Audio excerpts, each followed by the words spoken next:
You're tuned into SEC Sunday Night, part of the Chief Sports Network.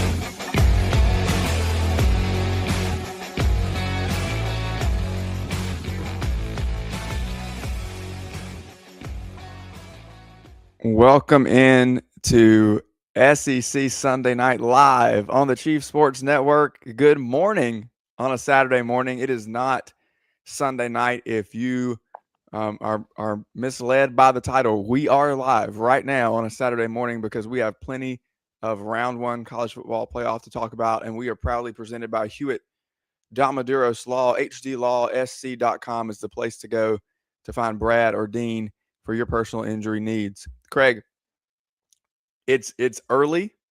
It's a little bit of a throwback. You and I have not done a morning show in close to a year.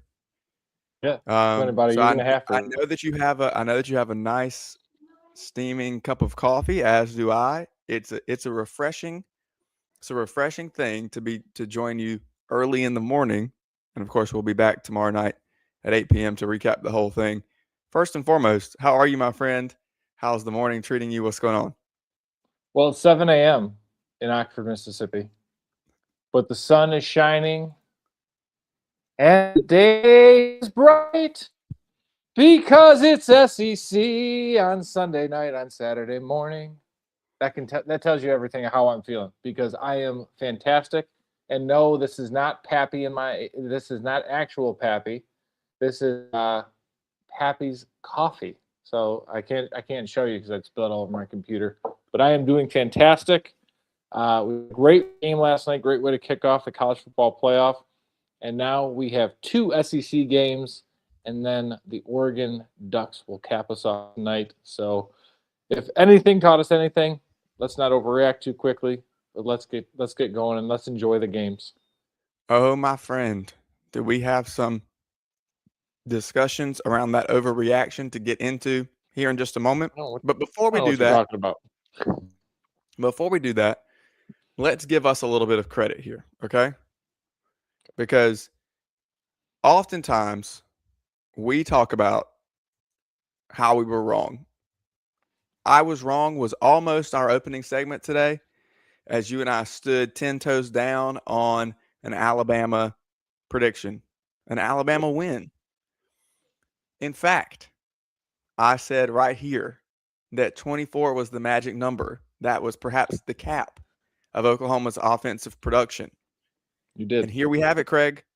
We were right for once. Not a we were wrong segment, but Alabama prevails after being down 17-0.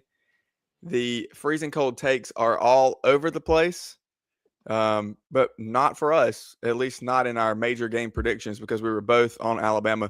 What did you see kind of looking at it from a big picture standpoint? What stood out to you? You know, obviously for me, it's a big comeback and a statement for a guy like Ty Simpson. Yeah, that was huge for Simpson. I don't know what it took so long for Alabama to show up. And I think the biggest takeaway, Oklahoma cannot be up 17 against an SEC team in the playoffs. You know, they coughed it away in 2018 against Georgia. They do it again now. But Alabama, I think, remember we talked yesterday and I said Alabama just needs to show up and show that they're Alabama and play. That's what they did from about the second quarter on. They just out-athleted and they just played better. They composed. And they threw you back a little bit to those saving teams, so they just kept pounding. Where Oklahoma got off to that fast start, they had a couple of things go wrong, and basically, I mean, they fell apart. But I'm gonna bring it up. Do we have to talk about Brent Venables? Because I just feel like some of those game decisions with 6 minutes to go, kicking a field goal seemingly taking a lot of time off the clock. I know they missed the first field goal where it was just wide left. I guess it looked like it went over the upright, but who knows? But there's some questionable calls where I feel like if you're an Oklahoma fan, you're wondering, is BV really the answer, despite going to the playoff? I think that they're pretty satisfied. I understand your question from an outsider's perspective. Sure. What I was able to see is, as we know, Craig, let's just call this like it is. Mhm. Every fan base has its level-headed fans, and then it has its fans who earn the name fanatic, right? And sometimes that means they say some wild things. We kind of make a routine of highlighting those things with the help of MBG, right? Right. But if I look at the level-headed Oklahoma fans and media, there seems to be an even keel of, hey, this was a heck of a turnaround. And so I think that I'm going to take that perspective and look at going from the offensive debacle that was 2024, Brent Venables' seat being on flames. Absolutely, we thought that it was over heading into this year. We did not have high hopes for Oklahoma. Maybe that's our I was wrong moment, right? Like it's time for us to own it and fess up that we both didn't think they would be good. Maybe in that 6-6 range. I think I had them at 5-7. Yep. We didn't believe in Mateer making the transition. And we've said multiple times here on this show that we were wrong about that. And then he made the transition. But was this the moment that was too big for him? Where we've seen him be a little sporadic. We've seen him show these flashes of insane greatness. But it was mentioned here yesterday by Clint Lamb. And we've said it time and time again. Mechanically, he's kind of all over the place, which causes his ball to be inaccurate. Craig, that wasn't the problem though. This was just a clear miscommunication. He throws it straight into a pick six, like the one of the easiest pick sixes that you get as a corner, sitting down on that ball and just sprinting down the sideline. And John Mateer was not able to save it by making a tackle. That shifted the game and changed everything. When we talk about Uncle Mo and what sideline he's standing on, the momentum shifted big time when he threw that pick six. I agree with you there too. Plus, you look back just before the punt, right? Everyone's thinking about the punt that was dropped on the ground versus actually hitting the Oklahoma punter's foot. But the play before that, Mateer hits his receiver in the hands. They couldn't come down with it. That could have turned a 17-7 game into 24-7. But Mateer could have ran that one as well. Could have extended the play. My question is, now that the portal is open for Oklahoma,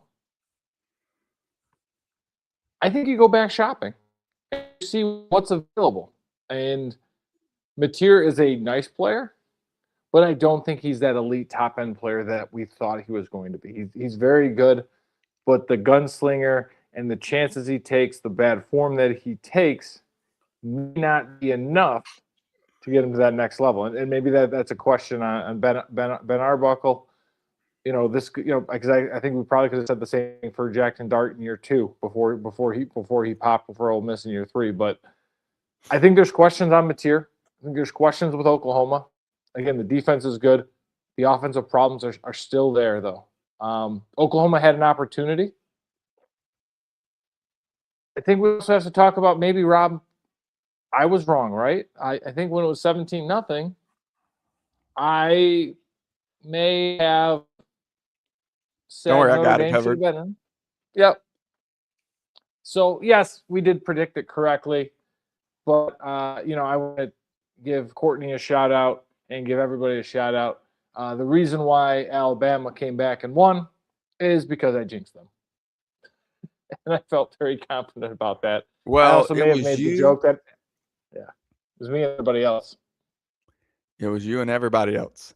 I have thoroughly enjoyed the just combing through X, which is unhinged, by the way.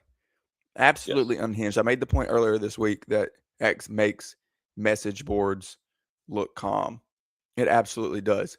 The fans on X are the next level of out there comments And it's not just fans. Sometimes it's Yep. credentialed media. Sometimes it's players and coaches. You never know what you're going to get. It is the wild, wild west on there, and I'm here for it. I'm loving it. You were not the only one in that first quarter last night to stick your entire foot in your mouth. And I've enjoyed just It sitting was back. fun though. It was fun. It was fun. It was fun. And now it's hilarious because I put my phone down. I ate a few wings at D's Wings. Shout out.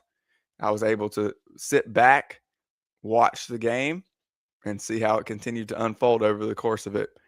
All right. So one thing that you said about Mateer, I want to make a comment on though. I think this calls into question a bigger discussion. It's bigger than John Mateer. This development versus replacement discussion. And I think that everybody is going to have to evaluate that a little differently because everybody has a different player in whatever position, whether it is quarterback or somewhere else, and everybody has a different coach that is responsible for that player specifically. So the question for me just really comes into play. We want to look at Oklahoma specifically. Can Ben Arbuckle develop John Mateer to continue to grow in this system, in this league, against this level of competition? Or is it a situation where Brent Venables overrides everything and says, yeah, maybe we should this guy's too good to turn down that we have here in the portal, whether that's Sorsby or Hoover or whoever it may end up being. I don't know that I necessarily like Hoover but in this system because he can't move as well. Yep. Great passer, but I think you're going to need feet in an Arbuckle offense. But we'll see how that plays out. Oklahoma would be a very interesting player in the quarterback market. Yeah, and I think to that question, Mateer and Arbuckle package deal coming in from Washington State. Exactly. So when you think about when you bring up the question of what is Mateer's development, he's been with Ben Mateer, or I'm sorry, he's been with Ben Arbuckle. As I need to grab another cup of coffee, but he's been with Ben Arbuckle. So, like, not seeing that growth now as a junior, can we expect those things to get cleaned up for next year as a senior?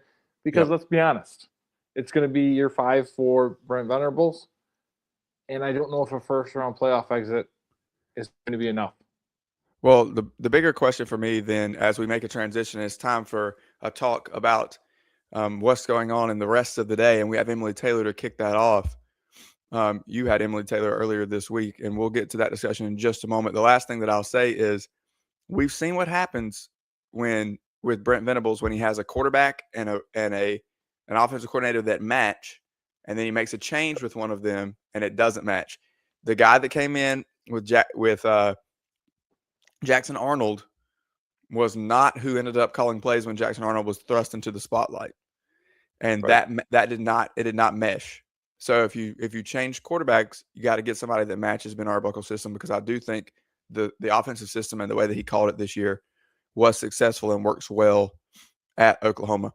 Okay, SEC Sunday night. It's 8:13 a.m. Eastern, and we have Emily Taylor with Craig to talk about the Oregon Ducks and a little bit more of what's going on Saturday in the college football playoff. This is SEC Sunday night on the Chiefs Sports Network.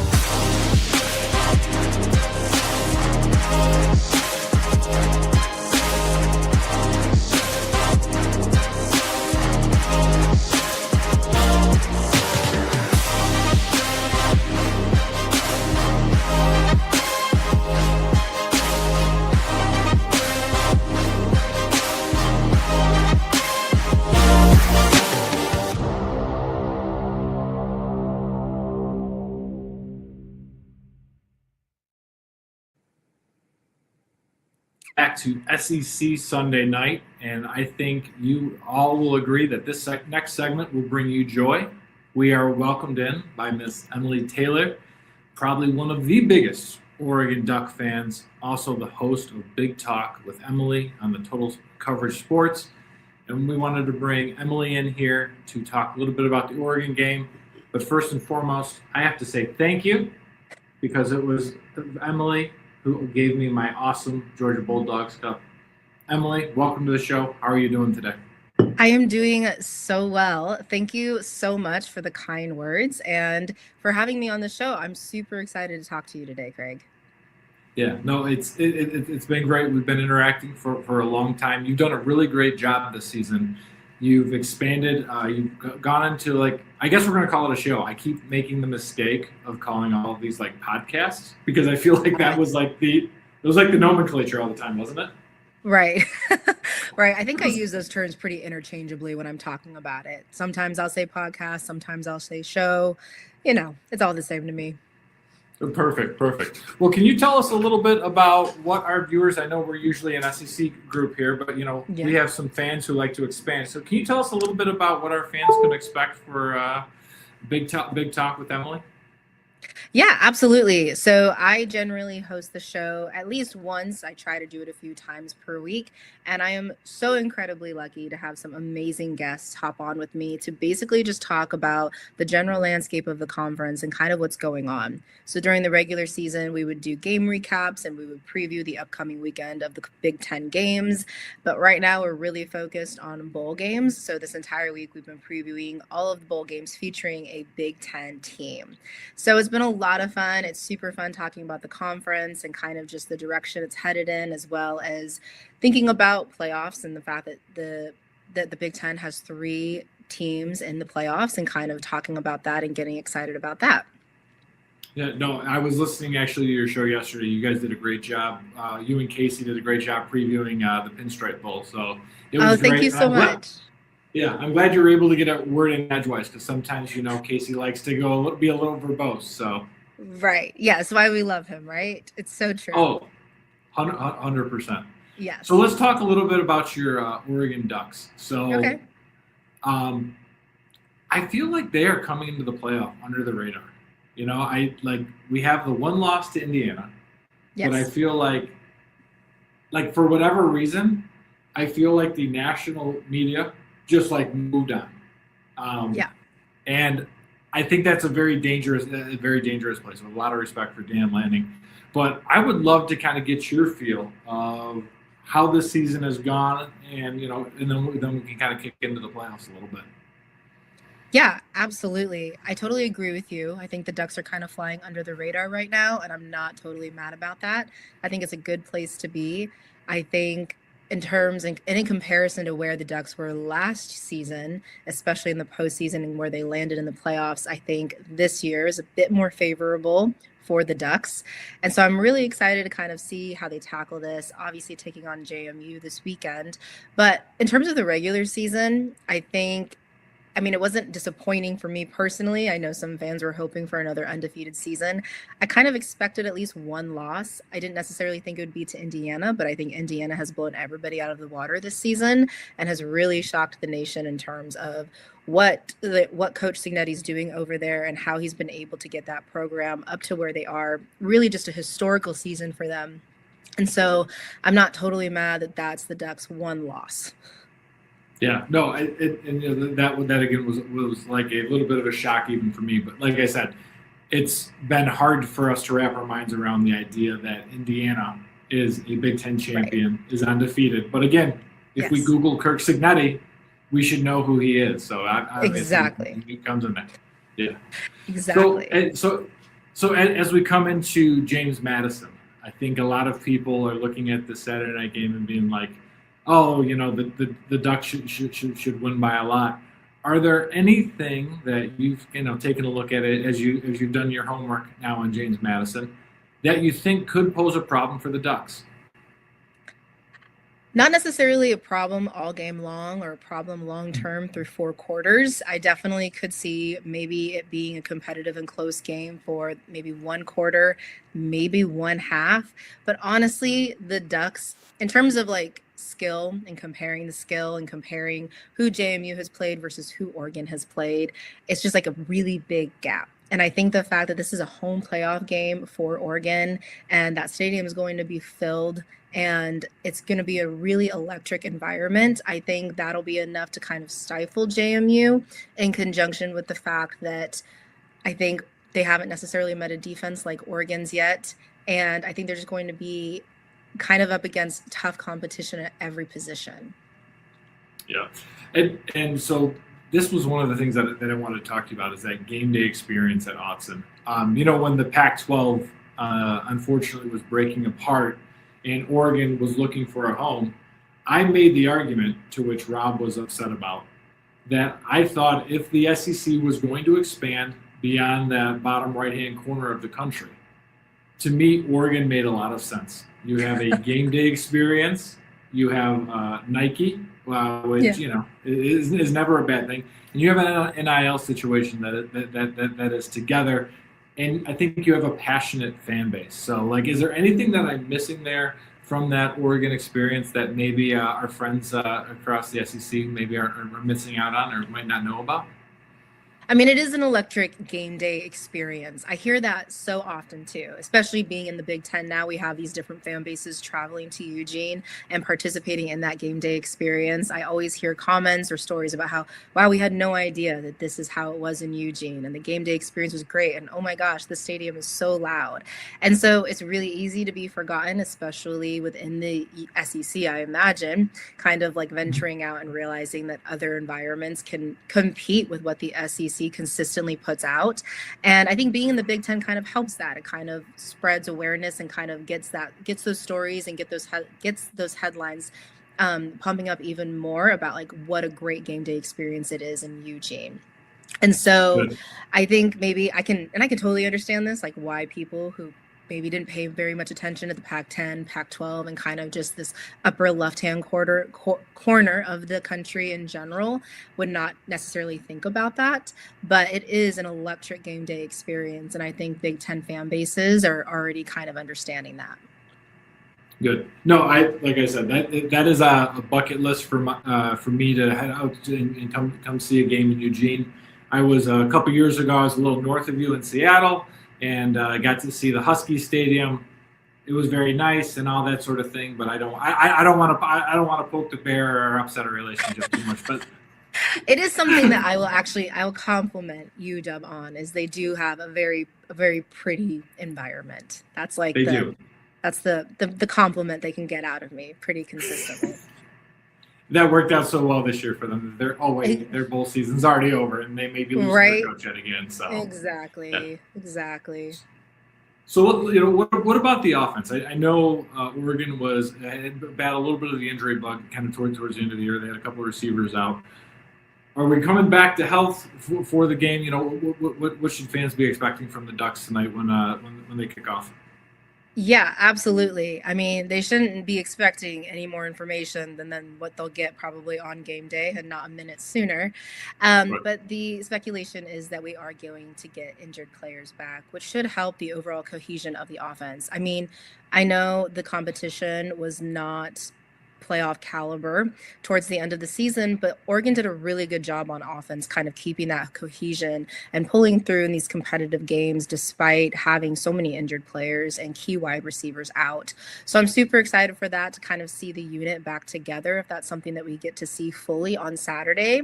However, obviously full confidence, especially with an at-home game, in the fact that Oregon can continue operating on the offense as they have been in this later half of the regular season if they need to. Yeah. So moving quickly to the defense, I think Dan Lanning is a rock star, and what I really love about it is this is, again, I'm going to give a compliment to Oregon that Washington quite hasn't found yet. I felt like for a while Oregon was like cycling through coaches, right? Like it was that stepping stone of like we're the higher tier 2 moving up. I feel like Oregon now is in that spot. Lanning, I know, got a lot of love last year a couple years ago, I should say, for Alabama. He's shut down any of that example. What has Lanning's influence been on that? We know about the Ducks defense. You talked about that. But I feel like there is a personality with Oregon where we still have that offensive flash, but I feel like there's an edge to that team. Can you talk a little bit about what Lanning has brought to the Ducks? Yeah, he has definitely done an excellent job creating the culture that he has on an interpersonal level on both sides of the ball. And so I think when he was originally hired, people really did focus on the defense, rightfully so, coming from being the defensive coordinator at Georgia. And that was something that we were really anticipating, was the defense becoming stronger and more dominant. And we have absolutely seen that, but it's been incredibly impressive what he's been able to continue and kind of keep up culture-wise on the offense. And I think it really speaks to the amount of effort, time, and energy he's put in, going to the depths of ensuring that that is never lost on Oregon as an overall program, whether that is really tapping into the history of Oregon, talking to previous players, just really important people to the program, and kind of keeping them involved and keeping them a part of Oregon's story. I think that's done a tremendous job at kind of creating this cohesion and this culture on the program overall. It will, and I think you see that culture and that effect, because how many now times have we seen in the hiring cycles, people are coming to Oregon to hire his offensive and defensive coordinators. And Lanning, I think, did a great job, talking about, he's like, hey, listen, we have head coaches in this room. They're gonna move on, but the coordinators are also here. So like we're ready to build that up. So I think that culture is rich. And like I said, I think Oregon's in a fantastic spot there in the Big Ten. Rob and I would like to poke fun at it a little bit. But I think between Oregon, Ohio State, and our friends Indiana, I think they're in good spirits. I want to leave you with this. What is obviously, I think we can both agree, probably we're going to be okay for the game tonight. But what does the future hold for the Ducks in the playoffs in 2025? Wait, I'm sorry. Could you repeat that, just because you broke up? Yep, no problem. So what's your prediction? How far do the Ducks go in this playoff season? Are we hanging a banner? Craig, I am so used to being heartbroken around this time of year or in January that it's something I haven't even allowed my brain to process and get to. I'm hopeful, though. Like I said in the beginning, I like where Oregon is positioned in this playoff run. I think being in that number 5 seed is actually incredibly favorable, starting with JMU. And then obviously if Oregon wins, they will continue on to play Texas Tech. And so I think that Oregon definitely makes it further in the playoffs than they did last year, which isn't hard to say. But I am hopeful that Oregon, definitely a step in the right direction. And of course, I'm hoping it ends with a national championship appearance and a win. But it's like slow and steady. Gotta protect all the emotions. Slow and steady, right? Yep. No, that makes a lot of sense. And I think, that's what I'm looking forward to. While this one, I think, is just going to get comfortable, we're going to make sure we've got all the rust knocked off. That game against Texas Tech should be fantastic. But I have a feeling Dan Lanning's defense is going to be able to really shut out that Texas Tech offense. Sorry to my friend Adrian McCleary, but maybe hit the portal and grab someone who can help you score in the red zone. Emily Taylor, I just want to say thank you so much for joining us so much. Please tell the people again where they can find you on X, on Instagram, and your show. Yeah, absolutely. So I am on X or Twitter, and Instagram is the same handle. It's just my name right there, Emily E. Taylor, but a 23 at the end. I always seem to forget to put that. But you can find me on the Total Coverage Sports channel on YouTube, and as well as there on TikTok. Awesome. Emily, thank you so much. Go Ducks. Thank you so much. Go Ducks. When playing sports, you want a coach that will fight for you. At Hewitt Diamaduros Law Firm, we've got your back. Whether it's personal injury, insurance disputes, negligence, or wrongful death, our team delivers exceptional legal services that makes meaningful difference in the lives of the individuals and families we work for. Visit hdlawsc.com. hdlawsc.com. Hewitt Diamaduros, we're on your team. Oh, man. The building is on fire. Emergencies and accidents happen. When you're in the middle of a fire or water event, all you want is for things to return to normal as soon as possible. Resto Pros of the Midlands is with you, guiding you through the process and working with you to get your home or office back in working order. They'll answer your questions, discuss procedures, and can act as your advocate when it comes to processing your insurance claim. RestoProsMidlandsSC.com. Open 24/7 when you need them. Quality that is guaranteed. At TriFit Physical Therapy and Performance, we believe true health and peak performance start with personalized care. Whether you're an athlete recovering from injury or just chasing your next personal best, we're here to guide your journey. With expert coaching, hands-on therapy, and transparent cash-based pricing, you get the care you need without the insurance red tape. One client drove 100 miles just to see us and said it was worth every mile. Contact us at trifitperformance.com or 803-353-5619. TriFit Physical Therapy and Performance, where recovery meets results. Yo, what's up? Baby, let's go!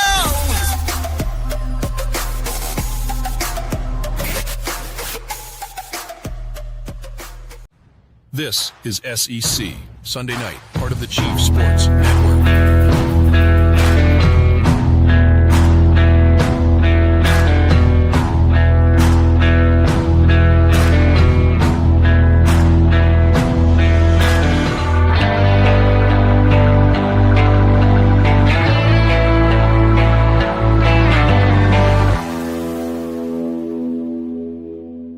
Welcome back to SEC Sunday Night, live on the Chief Sports Network and live on a Saturday morning. Yes, don't let the title fool you. It is not Sunday night. It is bright and early on a Saturday morning, and we have so much to talk about. Craig, great job there with Emily as you look into the Oregon Ducks and beyond a little bit. Now, joined by our good friend Memphis Spence to talk about what we have in front of us today.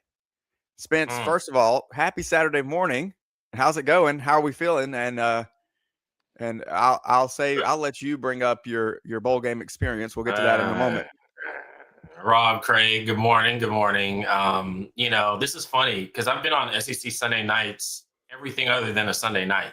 You do realize that, right? I've actually been on SEC Sunday nights I've been on a Tuesday, Saturday morning. I've been on SEC Sunday nights every other time other than an actual Sunday night. So I'm glad to see the show going. And I'm a little crotchety this morning because of that bowl game I decided to go. Every time I go as a fan to like a Memphis game, for whatever reason, we lose. If I cover it, then maybe we win. But if I go as a fan, it's just, I don't know. Ever since I left college, actually. In college, when I was actually in college, we used to win. And now, it's bad. It's bad. So let me put a call in at Coach Huff then and make sure that you are credentialed for every game next year. So people are trying to get me on the staff, and I'm like, no, guys, I'm not. I'm not going to be on the staff. Coach Huff he has enough. He has enough on his plate now, just pulling the pieces together. There were a lot of guys that weren't even playing. Sutton, I thought, for whatever reason, I thought Sutton Smith was going to be playing, and he was there dressed without a helmet. And I was like, oh, he's just here for support. Okay, this game isn't going to go well. But no, it was a calamity of events and crazy time yesterday. Yeah, it's never a good day losing to Dave Doran, that's for sure. But we'll leave that discussion there for the time being. Spence, we have a fun day ahead of us. First of all, bowl season has been a lot of fun. Craig is out on the bowl season. I am fully in on the bowl season. We could not be in more opposition. I'm watching everything. I Nick Minicucci and Delaware getting it done the other night against Louisiana. I'm right there. I'm in it, right? Craig, I don't know how many bowl games you've watched, but our conversations would lead me to believe not very many. I've actually watched them all, and shout out to the Delaware Blue Hens and my guy Dan Flynn, there you go. Dixie Podcast, Delaware alum. His dad coached football at Delaware. I've actually watched them. It's just You're not entertained. Where's Russell Crowe to hold out his sword? You're not entertained by these bowl games. But we look at the calendar, right? And something psychologically happens when you have a playoff game and you have bowl games. It's the same thing that would happen when we had the 14 playoff and they would play New Year's Eve. New Year's Day just hit a little bit differently. And again, I think it's a psychological factor for me. It's the same thing that I was complaining about this morning in our last word chat. I complained a lot in there, but God love Uncle Tony for keeping me in it. D2, FCS, both have their national championships today. Yet they're going to be on the Ocho, or they're going to be somewhere else, and they're not going to get that necessary spotlight. It's So, funny you like, should say again, that. but Here's the schedule. Continue to talk, but our friend Tyler Oh. Markley does a phenomenal job. I love it. I love That's what he phenomenal. does. Yeah. I love what he does. Yeah. So here's everything for you. If you're watching, you can see this. Follow him at Projection Sports, PROJ Sports on X, and you can get these. You can get these just about every day, and he's going to give you those top basketball matchups. Here you have, as you mentioned, Craig, some Division II, some FCS sprinkled in there, and obviously the college football playoff is there as well. So sorry to cut you off, but a visual for your argument. Right, like keep the visual up, because look at this. At 4 o'clock, you have both the FCS game between Montana and Montana State, which is going to be phenomenal. It is like the Iron Bowl playing each other for the national championship. And then you have two Right. 15-0 teams, Harding versus Ferris State. Now, someone on the SEC might be, why the hell are you talking about Ferris State? Well, Trinidad Chambliss is going to be playing quarterback today for Ole Miss. Where did he win a national championship last year? Ferris State. Uh-huh. Where should Michigan look for their next coach? Probably Ferris State. So, like, I just don't understand. Again, Memphis, we bring him here because he is the professor. Maybe he can bring some light to this. To me, from a media savvy point of view, this just doesn't make sense, and I feel like we missed the boat. I mean, this is the time of year where a lot of channels and media professionals, such as myself, we're just trying to stack the deck because there's a lot of people off. You know, they take the week off or the weekend off or the week of Christmas or whatnot, and it's kind of like, you know, your Christmas spread or your Thanksgiving spread. You want to have a little bit of everything there so people can kind of choose and pick what they eat. You know, it's not like a regular meal, like your meat and potatoes. You know what I'm saying? It's you have like usually about 10 different side dishes, like Memphis versus Mississippi State. There's a side dish of what's probably going to be bad basketball. And you know, if you want to sprinkle in a little bit bad basketball instead of watching Tulane versus Ole Miss, go right ahead. If you're an Ole Miss Memphis fan or something like that, and you're watching the Memphis basketball game, and it gets out of hand, just to turn the channel and see what Tulane and Ole Miss is doing, and you're still there on the tube.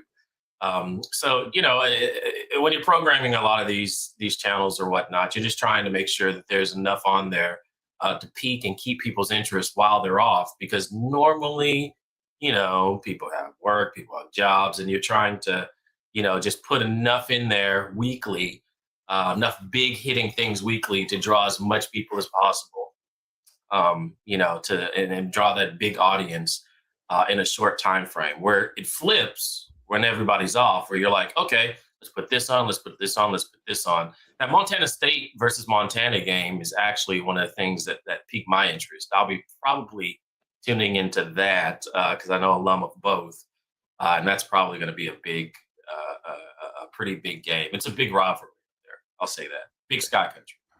Absolutely, and the ticket was outrageous to get into that game. More expensive than what we saw here in the first round, even in the college football playoff.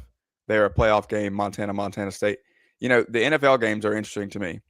They're kind of wedged in the middle of this graphic. Oh, yeah. But it's hard to compete with the NFL, even with a college football playoff Saturday and with all the basketball that's going on. I'll be interested. Craig, you make a great point. You can see that Ferris State game kind of wedged right there above Philly and Washington. You've got basketball games going on. You've got the Montana State game going on. You've got Ole Miss, Tulane going on. You got Eagles, Commanders going on at that same time in the overlap. So, you know, tough to get eyes on Ferris State. So, Craig, I'm sure they appreciate you giving them the shout out there.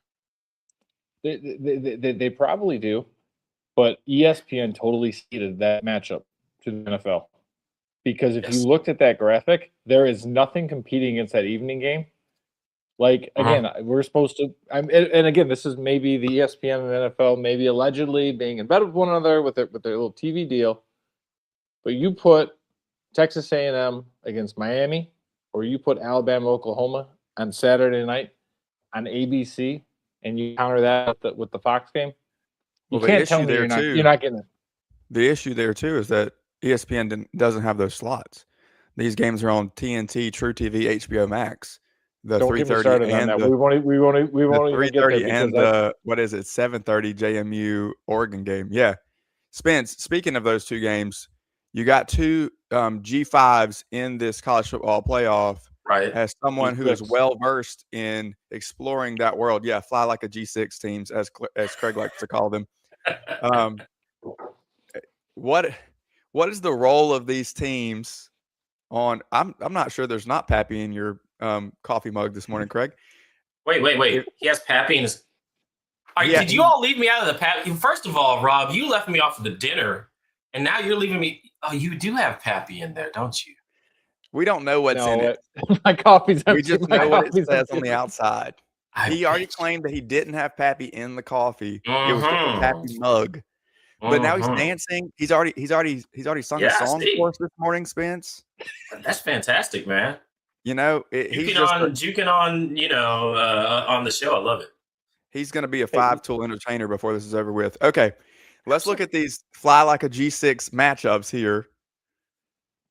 What's the role of the G5, Spence, in this college football playoff? Where do you stand on their ability to compete? I saw your eyeballs on X with an 0-5 Oklahoma team not being able to compete in this college football playoff over the course of 4 to 12 team formats.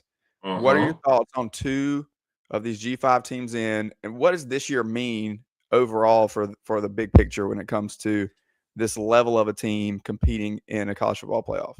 I like the idea of JMU getting in over the ACC champion. And I know that the ACC, they really botched this up. And they're correcting that mistake, by the way. They know they botched it, but they're correcting that mistake because there shouldn't have been, the way this whole thing was designed, it was designed to give one G5 team a chance, not really two. And when this whole thing exploded, I was like, okay, there's going to be one shot for a G5 team in this expanded playoff every year, which at least is access, something that was previously had and then taken away. Keep in mind, and honestly, the reason the whole Memphis Spence, claim to fame in the football thing is, here I am covering the Big East, right? And then it explodes. We're going to go play basketball and take our name with us. Okay. Well, if you go do that, then the Americans should have the auto bid, right? No. Well, wait a minute. Why wouldn't they?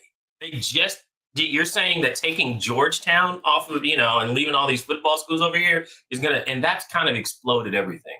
Everything since that point has led up to what we see now. And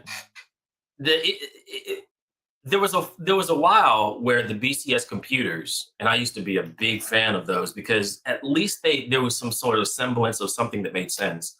But there was a while where the BCS computers actually did a really good job at taking bias out of the game. And there are analysts like me that try to do that, but I'm human. I still have some biases. Maybe not as much as other fans or whatever, but as a professional analyst, I still have some biases, and sometimes I can't take those out, but a computer can. And I think what the college football playoff now is, it's designed to try and eliminate biases or try to at least account for said biases. But the problem is the biases are now all at the top.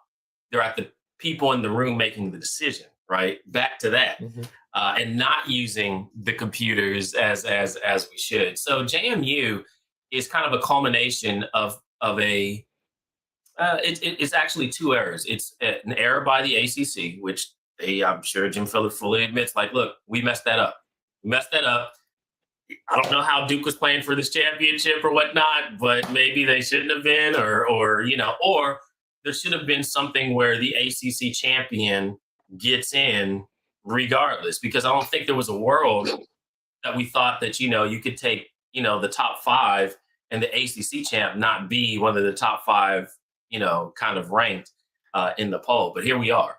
The American champion, I always thought the American champion in most years was going to get in.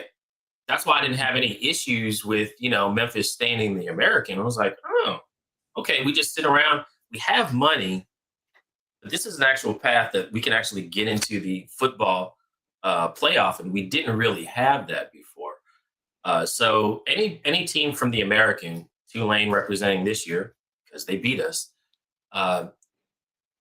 they're probably going to get in most years. I would say 8 out of 10 years, they're probably going to get in because out of the G5, G6, if you want to call it that, they're the strongest conference year in and year out. Sun Belt being second to that.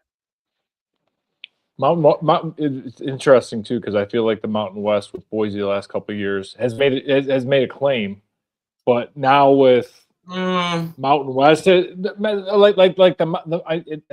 like when the Boise's West, good, they're good. UNLV is going to make that push, but then after that, I'm like, to your point, Craig, you got a couple of teams at the top. I don't know what they have underneath. And I'm not talking about the depth, but like what I also think is going to hurt Boise, is going to hurt UNLV, is how Pac-12 and the Mountain West have cannibalized themselves, where I think that does help to insulate and put the American at a better spot, because it just, again, we're lacking that depth. We're lacking that big punch there. So, I guess this would be the last time probably we have 2 G6 teams in. So, well, I think it will be too, because we have different structure, and here's what we need to understand: this thing is going to continue to evolve, and we can't wait for it. Rapid react every single year because we're freaking out. Why not? This is the first time because good content, Rob.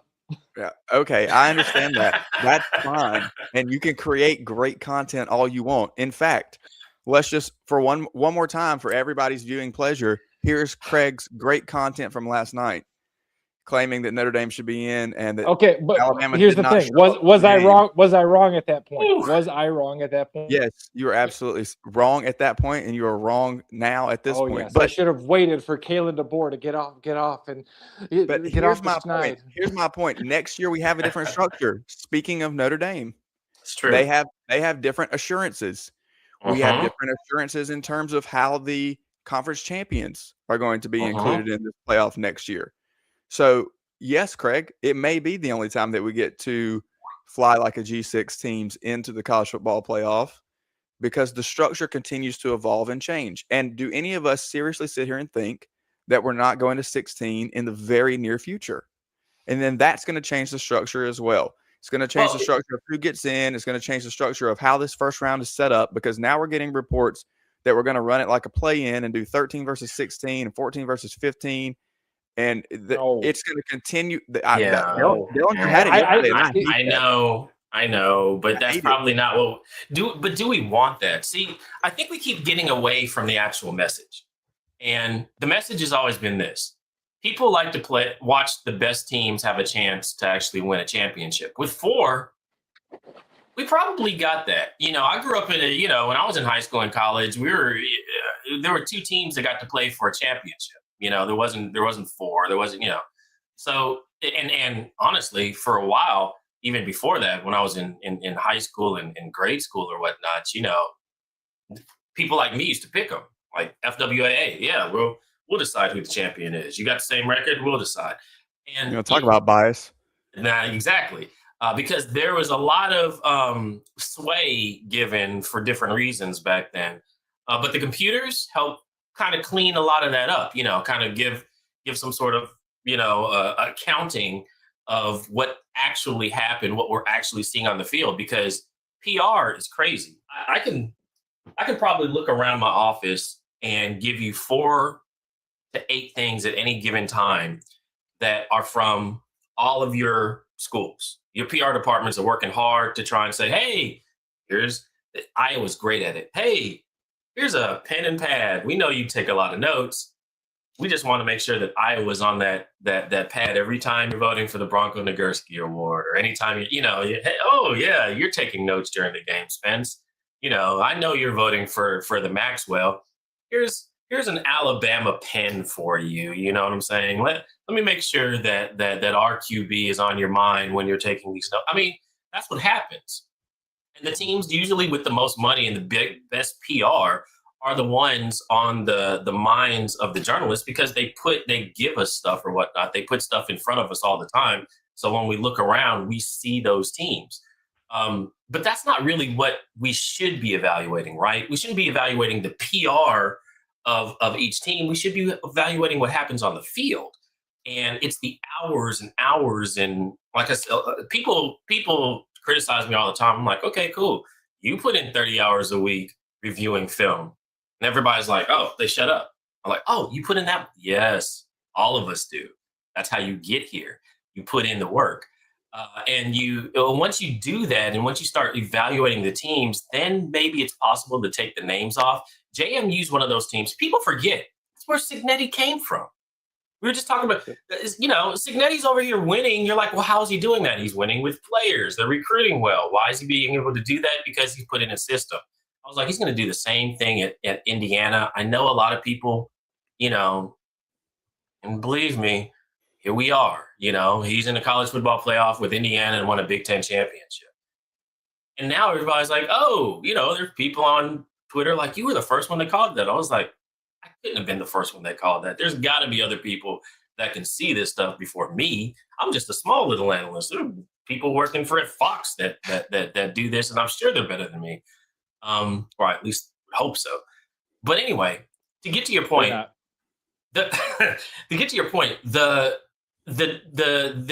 there's small variations between these that are getting smaller and smaller as we introduce stuff into the system, like the transfer portal.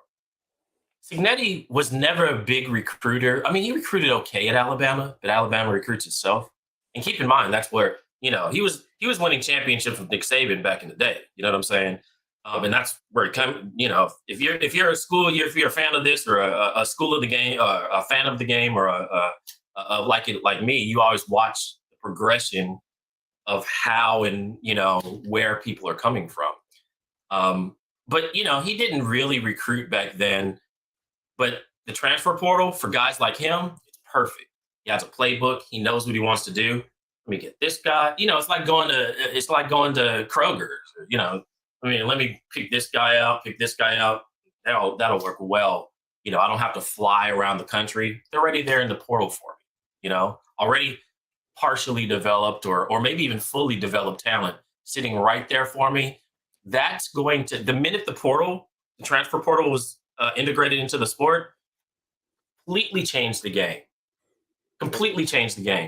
and how we're actually going to play this game, because it's not free agency, but in a way it is. There's a lot less work that if you're a really good talent evaluator, Cignetti is, then you're able to actually look at guys and say, this guy would work perfect in my system. And now you start, now you've created basically a system where you have two types of teams. You have teams that develop players and then teams that use players well. Now, if you're doing both well, then you're Indiana and you're in the college football playoff. If you're a team that just recruits well and develops players well, you might be like a Memphis, got a lot of players in the NFL, not going to the playoffs though, right? And there's always teams that are just like, hey, like even Coach Prime, he was using the portal really well for a while and got we haven't talked about Colorado nationally in football since the 80s, right? And all of a sudden we're at Colorado, you're looking at the charts and you're like, look at this. Colorado is beating out Georgia versus Florida in ratings. And broadcasters like me take note of that because the advertisers do, right? So, you're just like, well, how is he doing that? And, all of a sudden we have a Heisman candidate and this guy's on my Maxwell voting list. Portal, he's able to develop a little bit, but he's using the portal just like Cignetti. And guys like that weren't coaching back in the day because they couldn't. It wasn't possible to do what they're doing now because they weren't necessarily great recruiters, but they're pretty good with development and schemes. And now you're taking team coaches that are really good with developments and schemes, a lot of coordinators that wouldn't be head coaches. And now you're putting them in a position where they can actually win. And that's what we've seen change over the last 5 years. And to your point about Cignetti, and we're up against the break and we're going to get out of here in just a second, but he portals in a lot of his JMU roster last year to Indiana and gets it done in that way. But then this year upgraded the talent by going and picking some guys from the Power Four and other places to really upgrade that roster in year 2, and you see where it gets them. Spence, thanks so much for joining us. We appreciate it. Really quick, 30 seconds before we get to this break. Who has a better chance of winning today from the G5, Tulane or JMU? Tulane definitely has a better chance at winning, but don't be surprised if JMU keeps it close. There's some wrinkles that I see that I'm like, ooh, this actually might work against Oregon. Let's see if it does. Shout out to Amanda. I think she's listening from overseas. I think she's in London. But shout out to her and whatnot. Shout out to a lot of the folks that always follow me around on these little apps and everything else. And shout out to you guys. You guys are doing a great job with this show. Appreciate the invite. Thank you, Meth. Well, we could never do it without your insights and your help behind the scenes as well. So we appreciate you and the advice that you've given us through the years now at this point, right? All right, this is SEC Sunday night. He's Memphis Spence. Thanks a lot, Spence, for coming in with us. Let's hit this break, Craig, and we'll come back and maybe we'll see if we'll take his advice when we pick these games. We'll be right back. When playing sports, you want a coach that will fight for you. At Hewitt Diamaduros Law Firm, we've got your back. Whether it's personal injury, insurance disputes, negligence, or wrongful death, our team delivers exceptional legal services that makes meaningful difference in the lives of the individuals and families we work for. Visit hdlawsc.com. hdlawsc.com. Hewitt Diamaduros, we're on your team. Oh man, the building is on fire. Emergencies and accidents happen. When you're in the middle of a fire or water event, all you want is for things to return to normal as soon as possible. Resto Pros of the Midlands is with you, guiding you through the process and working with you to get your home or office back in working order. They'll answer your questions, discuss procedures, and can act as your advocate when it comes to processing your insurance claim. Resto Pros Midlands SC.com. Open 24/7 when you need them. Quality that is guaranteed. At TriFit Physical Therapy and Performance, we believe true health and peak performance start with personalized care. Whether you're an athlete recovering from injury or just chasing your next personal best, we're here to guide your journey. With expert coaching, hands-on therapy, and transparent cash-based pricing, you get the care you need without the insurance red tape. One client drove 100 miles just to see us and said it was worth every mile. Contact us at trifitperformance.com or 803-353-5619. TriFit Physical Therapy and Performance, where recovery meets results. Yo, what's up? Baby, let's go!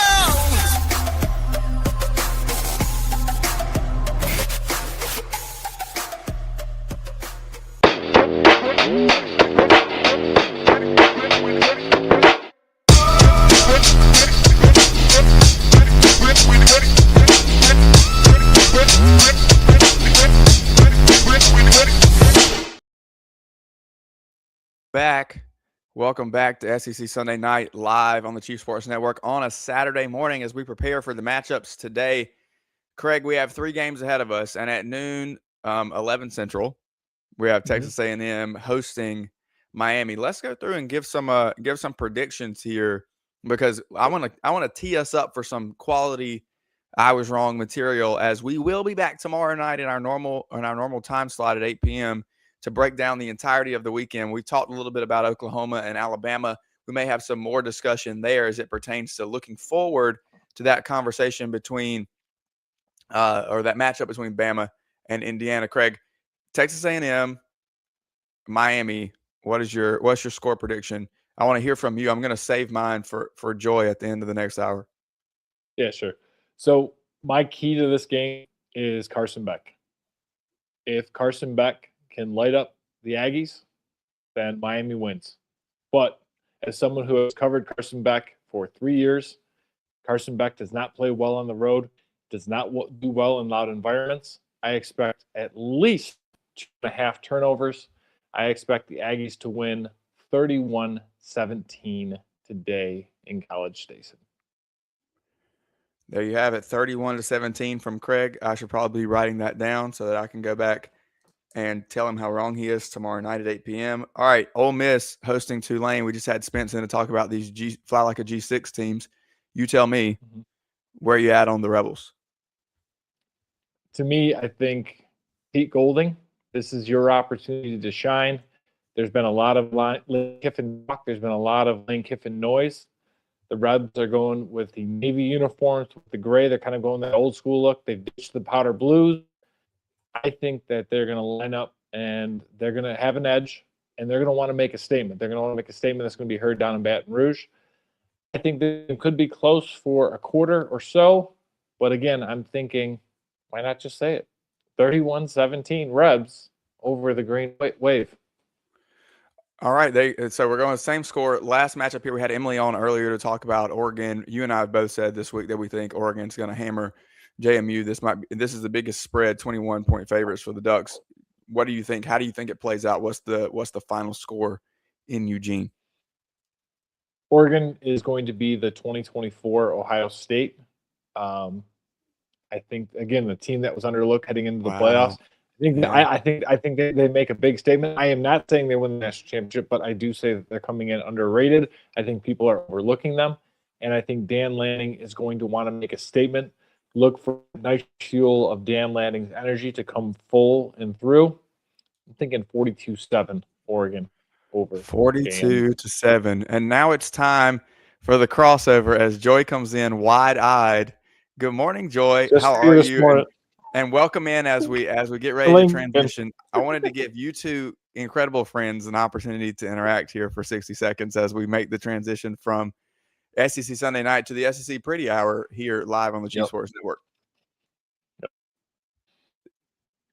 Uh-oh. Can't hear you. Joy is muted, so we're going to work on that for just a minute. Did you say 42 or 41-7, Craig?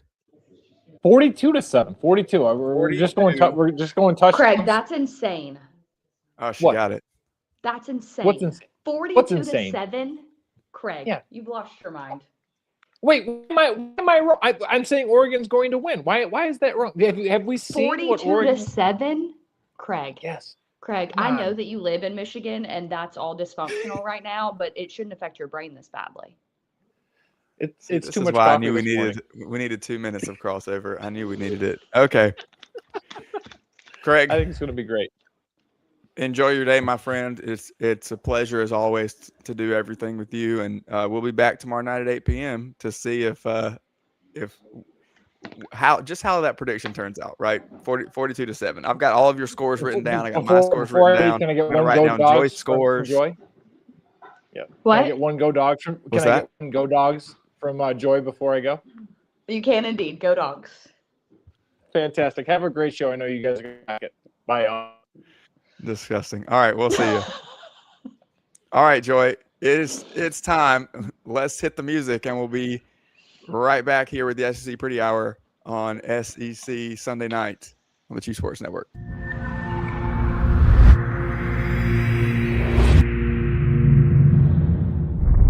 OTC is go. Packet is go. PTC is go. LPS is go. Houston flight is go. Pilot go. STM is go. Safety comp is go. STU is go. LRD is go. SRO is go. CDR is go. Launch Director NTD, our launch team is ready to proceed at this time. It's SEC Sunday Night, presented by Hewitt Diamodoris. Visit hdlawsc.com. It's go time.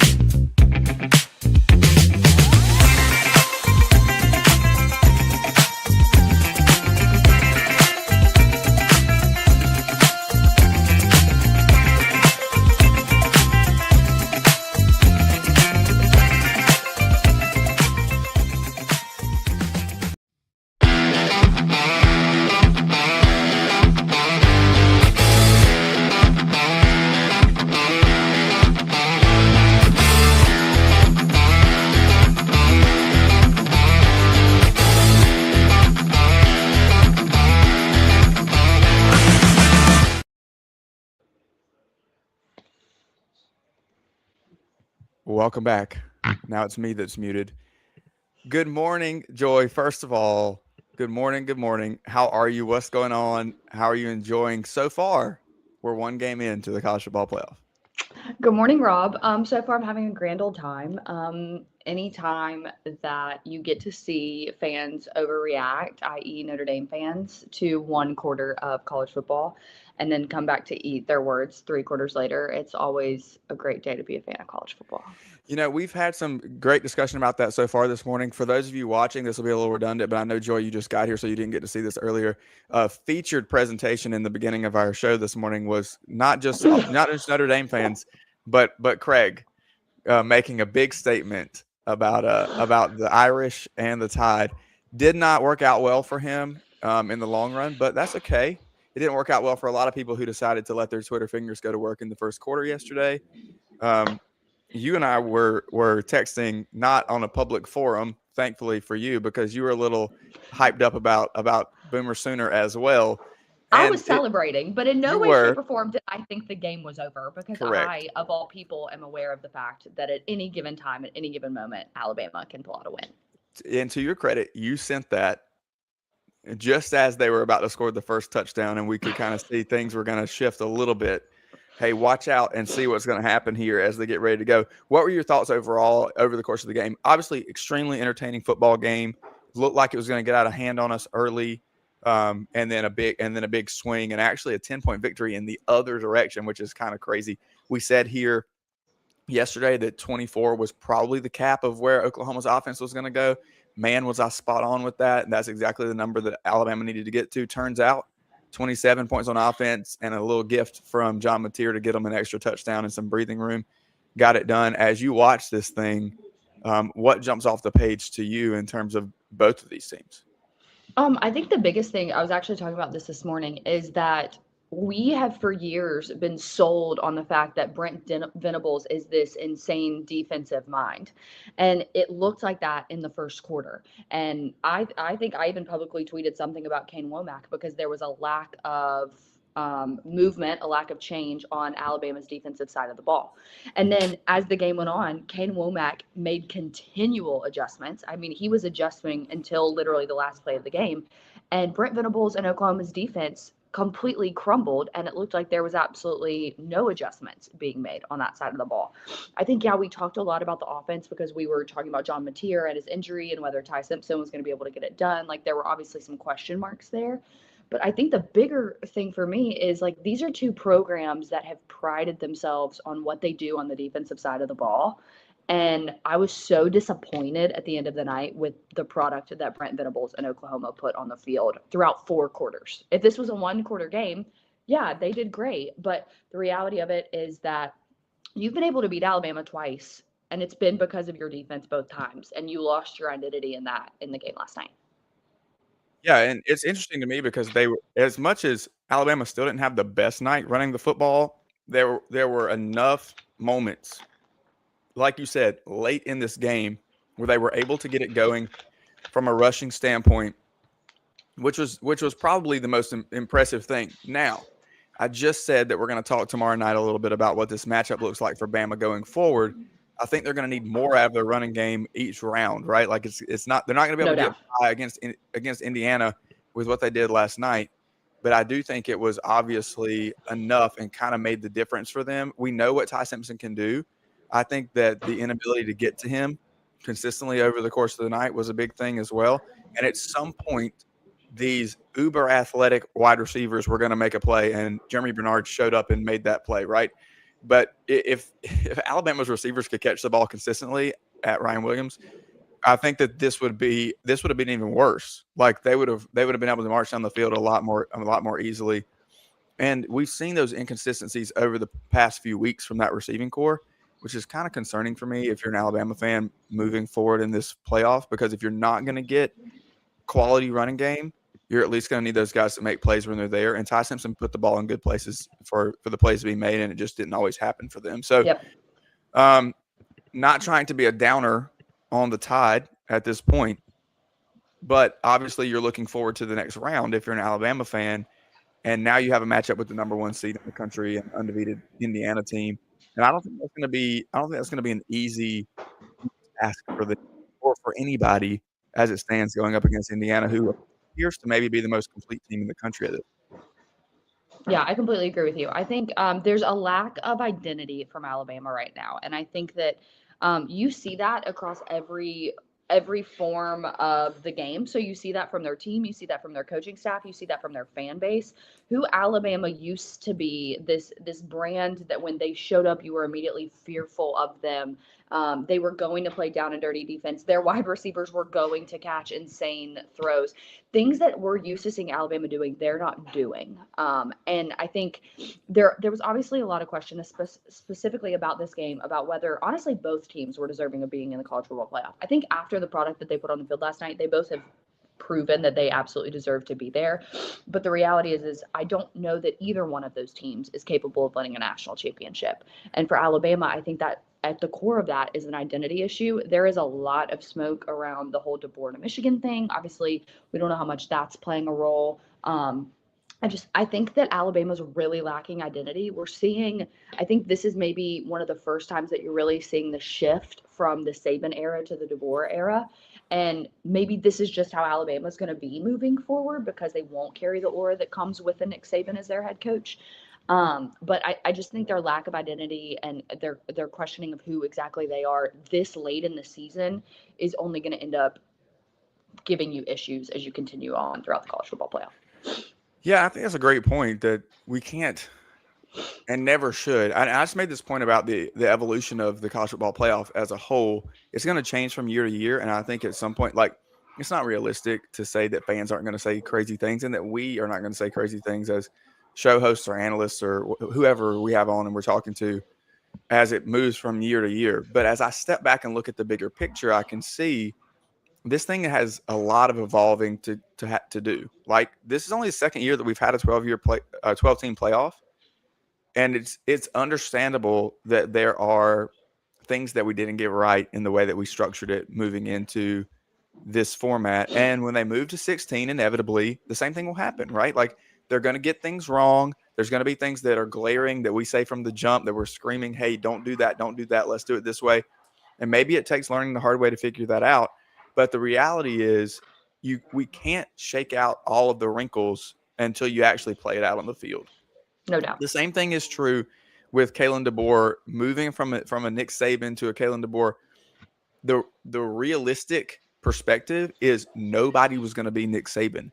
Nobody could produce at that level. And everybody has said that. Everybody knows that it's not going to be the same Alabama. Yet for some reason, there's this stigma and this aura around them because of the success under Nick Saban that creates an expectation that I think is unfair and unrealistic. And that, unfortunately, casts a light on Kalen DeBoer, where over the course of his career, he's been phenomenally successful. But now we have this kind of negativity and, is he the right guy? Is it a good fit? I don't think they could have hired anybody better. But the narrative around it is always going to be skewed because he followed Nick Saban. And that just is what it is. And unless he goes and wins 6 national championships, we're always going to have that conversation. Even if he wins 2 or 3, he's still not going to be Nick Saban. And so I think it creates an interesting dynamic.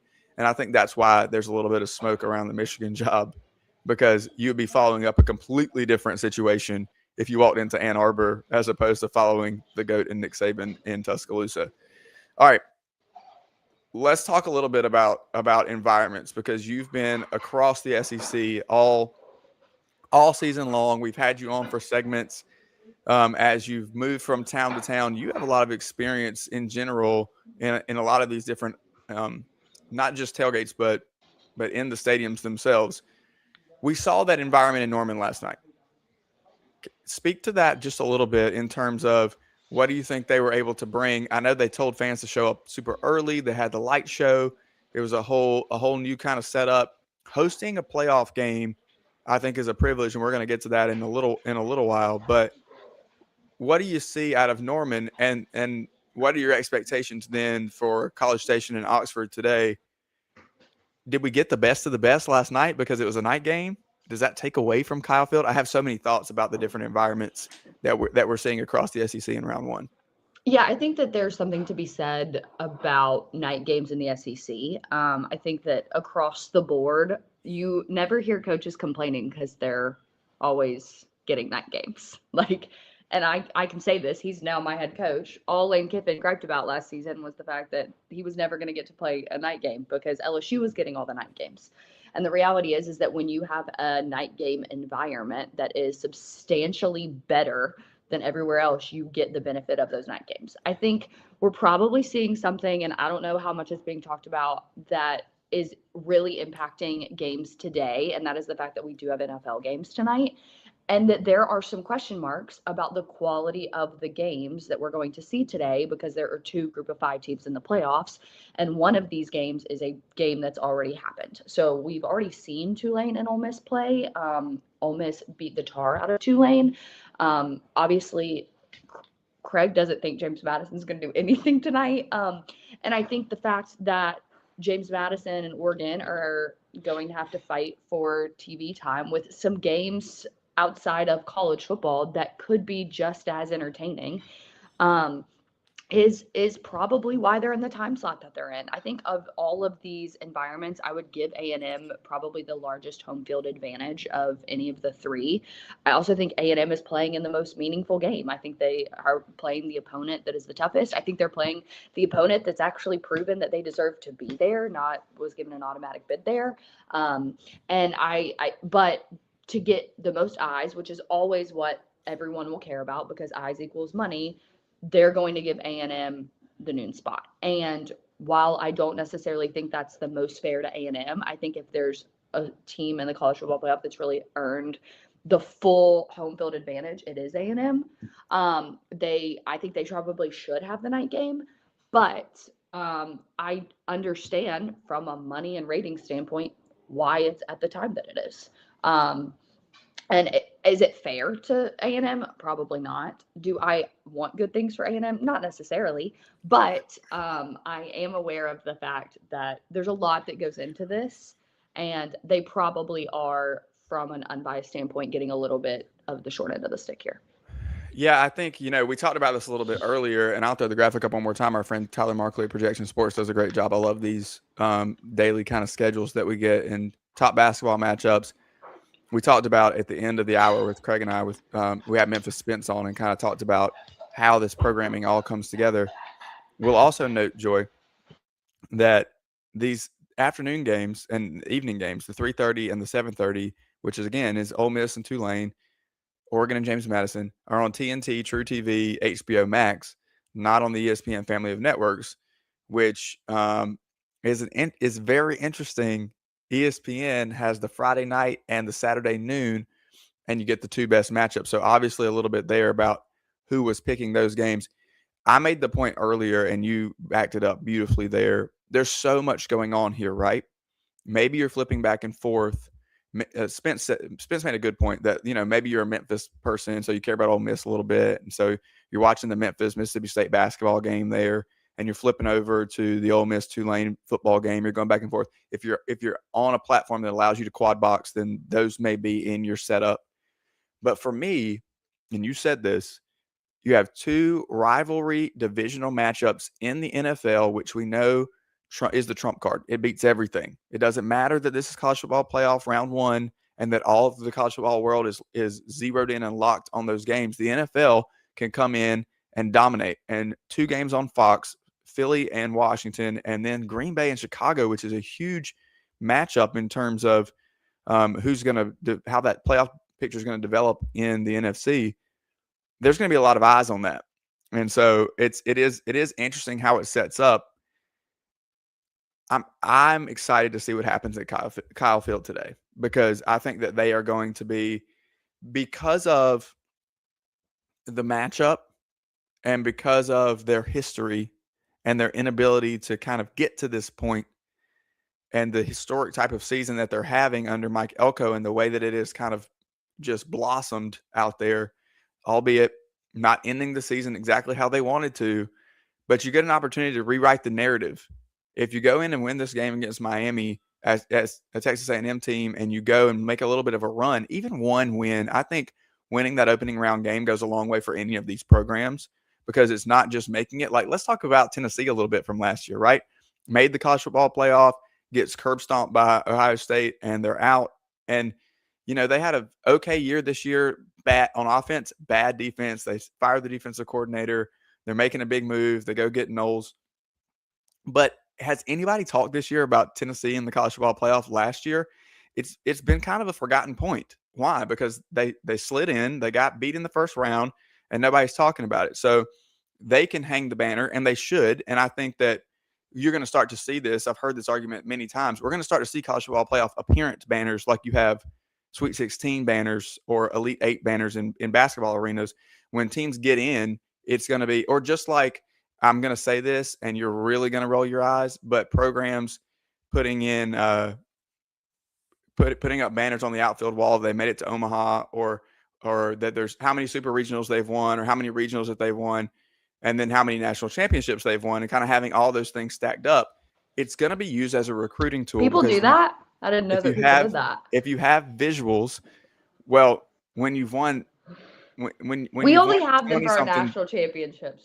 I mean, eight banners is just, it's a lot. We don't have room for all the super regionals and regionals that we won. We have to hang all our bodies. Well, what you do is you just put one banner for supers and then put all the years on there, so that when people walk in, they can see how many you've won. Got it. Lame. It's a recruiting tool, and it's gonna happen at quote unquote B tier football programs as well, because when recruits walk in and see, oh, you've been to the college football playoff in 2016, 2019, and 2025, there's some consistency to you showing up and having a chance if you're a player there. So I think that'll be an interesting thing as we move forward. But back to the environments. I think the Grove will be great today, but I don't know necessarily what's happening in Vaught Hemingway. Here's my question. With no Lane Kiffin, what is the air that gets taken out of that stadium? I don't think you or I, either one, can answer that question. I think we just have to tune in and watch. You're playing Tulane. You've already beaten the crap out of them one time this year. You made a mention of that. So I just don't know how raucous of an environment it's going to be. But I can make an argument on the flip side that just like Texas A&M, Ole Miss has scratched and clawed to get to this point to where they're going to be in the college football playoff and fans are going to show up. And this is a big deal. That is exactly the type of program that needs to put a banner up that says college football playoff 2025. What year is it? And if they win, and they're going to win the game, and so then they'll have a second banner that says second round appearances, and you start just stacking years on there, just like in your high schools when you have all the years that there was a wrestling state champion or girls volleyball state champion or whatever the case may be. Yeah. I mean, Ole Miss can absolutely hang a banner for an appearance the same way they have a banner that says SEC West champions for a year they never won the SEC West. But that's beside the point. All that to say, I do think Ole Miss fans will show up today. I think they feel betrayed by Lane Kiffin. I think they feel like they have something to prove. I think they want to show that Oxford is a special place and that Ole Miss is a special place. And the reality of it is that Lane sent his entire offensive staff back to Oxford. So outside of Lane, that staff is the same staff they've had all season long. And I expect those players to show up and want to play to prove that they were a program worth staying around for. And so I think Ole Miss will be fine. I don't think any environment is going to touch Kyle Field today, if I'm being completely honest. And part of that, Rob, is like what we just talked about. That matchup is so much more extreme. A&M fans have never been there. They have the pride and belief system that they should be there every year. And they want nothing more than to go into Kyle Field and do horns down over and over and over again, regardless of the fact that Texas isn't even in the playoff. And they want to prove to everybody that they're the best school in the state. And they've earned the right to do that. And I don't know that I have, when I went to A&M this year, like, I have to give them so many props. They will fill their stadium regardless of who they're playing. But the fact that they're playing in a college football playoff game, like, just takes it to a whole nother level. Yep. And as you talk about that matchup, obviously there's a lot to be discussed. I caught up with Cole Kubelik earlier this week to talk about the matchups of the day and specifically all the variables that exist in that matchup in College Station and what's missing in Oxford with a Lane Kiffin-less Rebels team. It's 9:24 here on the Chief Sports Network. We're going to hit a break and we'll be right back with Cole Kubelik. At TriFit Physical Therapy and Performance, we believe true health and peak performance start with personalized care. Whether you're an athlete recovering from injury or just chasing your next personal best, we're here to guide your journey. With expert coaching, hands-on therapy, and transparent cash-based pricing, you get the care you need without the insurance red tape. One client drove 100 miles just to see us and said it was worth every mile. Contact us at trifitperformance.com or 803-353-5619. TriFit Physical Therapy and Performance, where recovery meets results. When playing sports, you want a coach that will fight for you. At Hewitt Diamaduros Law Firm, we've got your back.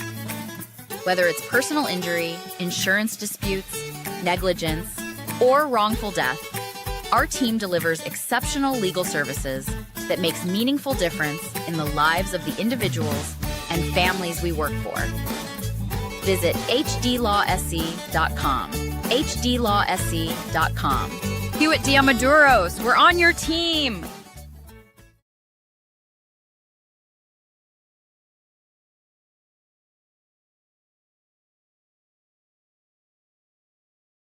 Is SEC Sunday night on the Chiefs Sports Network.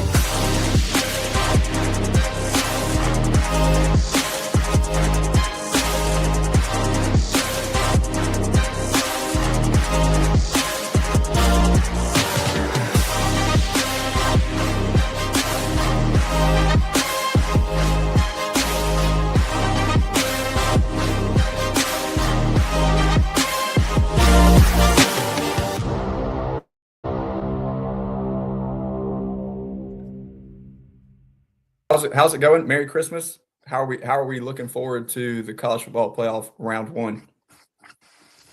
I'm looking forward to it. I think, there's a couple of teams and games that you look at and not really sure that they're going to be competitive games. Interested to see how those goes, kind of how JMU and Tulane approach this, especially with their coaches moving on. What's the level of distraction going to be like? How's that going to appear? And I think we got a couple other matchups that could be pretty intriguing. Yeah, so 5 SEC teams in the first round or in the college football playoff. By the time this airs, we'll be down to 4 because Alabama and Oklahoma will have already played. Let's start with Ole Miss. You mentioned the distraction of Tulane. How much of a distraction do you believe, based on what you're hearing and what we can gather, is in Oxford? Obviously, the biggest headline of the season, the off season perhaps, as well as Lane Kiffin moves to Baton Rouge. You got some of the coaching staff left over. What about the players? How locked in are they on this opportunity? Are they fired up about Pete Golding, or is there still some lingering distraction that keeps their minds distant as 17.5-point favorites against Tulane? No, I think you have to be fired up. One, I think most players that I've been around that have been around Pete love him, and I think they're going to want to help him. They're going to want to prove that they can win under him. I think probably a few that feel a little bit jaded by Lane Kiffin, so they want to go prove wrong that they can't win without him. Also, you're in the college football playoff, and these players know what's in front of them. They know the opportunity that they now have. They're not going to waste that sitting around, sulking about a coach leaving or an assistant leaving, or they're not going to have this or that. They have a chance to make a national title run. So I don't look at the distraction from an Ole Miss perspective as one that's going to be detrimental to them in this game. I think they know who they are. They know what they have. They know where the matchup advantages are against Tulane. I do think it's a different Tulane team that they got last time around. That was very early in the season. They've come a long way since, but it's an Ole Miss team that I think has a lot to prove for a lot of different reasons. I don't think the distractions will be an issue for them. As we look at the actual game, obviously you talk about matchups and you've got players on the field. And I think Ole Miss obviously is going to have an advantage in terms of personnel. One advantage Ole Miss has had all year has been kind of the game day magic of Lane Kiffin calling plays. That will not be present with them in the playoff. Do you see anywhere that we may be able to see that disadvantage, or is Charlie Weiss Jr. going to step in and fill the shoes perfectly to keep this offense clicking where it needs to be? How much of a factor is not having Lane Kiffin on that sideline on Saturday and beyond? Because we know if they get past Tulane, you got a rematch with Georgia coming up.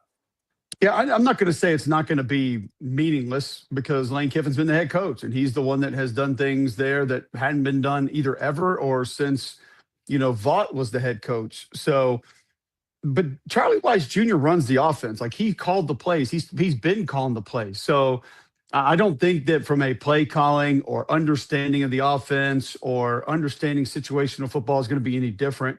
Are there adjustments that Lane has made at certain points in time, things that he's seen?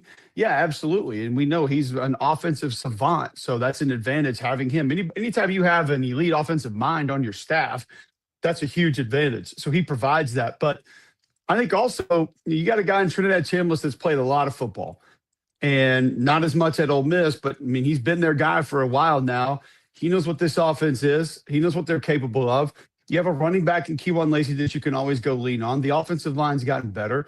You don't have to necessarily make high-risk throws to find explosive plays in this offense. So I think it'll just come down to execution. It'll come down to the awareness and sort of figuring out how Tulane wants to play them. If they're doing something different, noticing those things early in the game. And also, too, I think with Pete Golding, like we had Ole Miss in their first game of the season this year. And Lane did a great job going out of his way to compliment Pete Golding on how he had helped him become a better coach, understanding all of it, understanding how to protect the defense, situational football, when to just hand the football off a couple of times, how to recruit different players, what players needed to be recruited, what type of guys they needed more of. And Lane, I think, had a little bit of tunnel vision before that. So Pete Golding's ready for this opportunity. He's been around high-level coaches, high-level teams. He understands it. Is he a very different personality than Lane? Absolutely. Probably polar opposite. But when it comes to football, he loves it. He knows it as well as anybody I've ever been around. And I think Pete Golding's going to be successful. One question I want to ask before we shift to Texas A&M and Miami is this. I think that Ole Miss has an incredible opportunity to to keep themselves hot and to get warmed up under this kind of new look without Lane Kiffin. As you said, you're not really losing anything from an effective standpoint in terms of calling the plays. You're going to have Pete Golding making the head coaching decisions. But I'm looking at that second round. Last year we saw all 4 teams that got a bye week lose that game. Is there an opportunity here for Ole Miss or for any of these teams who are playing in the first round? I'm looking at Oregon as well to match up against JMU to really keep things hot and come in that second round against a team that's kind of been sitting around for weeks. Is there a disadvantage to the bye weeks at this point? No, because I think health and depth are still critical and maybe more important than anything at this point in time. I mean, we saw some of Alabama's offensive linemen, tight end, that were beat up, dinged up. Some of their defensive front that was a little bit dinged up against Georgia in the SEC championship game.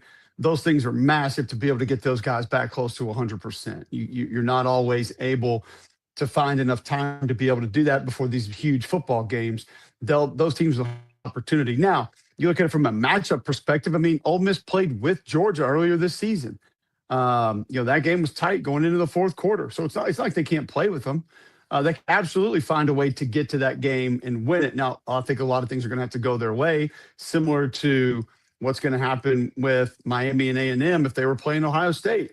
Like, I wouldn't just love either one of those teams against Ohio State, but with that defense that A&M is going to put out there, the defensive line that Miami is going to put out there, quarterbacks that can push the ball down the field, playmakers on offense, 2 good offensive lines, could they find their way? Yeah, absolutely. So, I mean, I think from an Oregon perspective, it doesn't matter. I think Oregon will beat Texas Tech. So I'm not real concerned about that. And I don't think that plays into the whole bye week, not a bye week, whatever. I think they're a better team. So I think it's all about matchups. It's styles of fight. And you get to these type games where the talent is fairly equal. What can you do to remove another team's strength? And what do you have as a strength that other teams just can't find a way to do anything about? Like, you look at the Ohio State receivers, you look at Oklahoma front 7. You look at that A&M third down package. What do you have that nobody can offset, that nobody can do anything about? And, you look at a team like Indiana, you like them more because they might not be as dominant in that 1 or 2 facets, but they're B+, A- across the board at everything. I think they're the most well-rounded team in this tournament. That's why I picked them to win it. But I think, too, once you get into these settings, how do you offset what the other team's great at? And if you have the opportunity to take that away or take advantage to win, it's not all on bye week, off week, playing at home, not at home. Health is huge. So to have an extra opportunity to get more healthy, I'll never say that that's not to the benefit of one of those teams. All right, it's SEC Sunday Night Live on the Chief Sports Network, proudly presented by Hewitt Damaduros Law, hdlawsc.com, joined by Cole Kubelik of the SEC Network. And Cole, as we look to this noon matchup here in College Station, I think we've said it a million times here on our show, and I'll continue to say this game is the most intriguing to me because I think it has the most variables. There are so many things that even after a full season of football that I find slightly unpredictable about both Miami and Texas A&M. Which unit are we going to get? Which version of Carson Beck? Is the pressure too much for him? We've seen the clutch gene with Marcel Reed. We've seen A&M's defense give up 40-plus to Arkansas. We've seen them give up, a lot in the first half against South Carolina and then blank them in the second half. So we've kind of seen this Jekyll and Hyde a little bit. How do you feel like this matchup sets up, and which variables become the most important in Texas A&M and Miami? There's a lot of them, and you look at the third down defense for Texas A&M, and it's not just Cassius Howell, it's not just Albert Regis and those guys finding a way to get to the quarterback. It's how they align, what they can do to you to get you off your game, out of your game plan, take advantage of your protections. Can Miami be successful, stay ahead of the chains first and second down to not get into those third and longs and try to avoid some of that? Francis Manauga, the best right tackle in college football.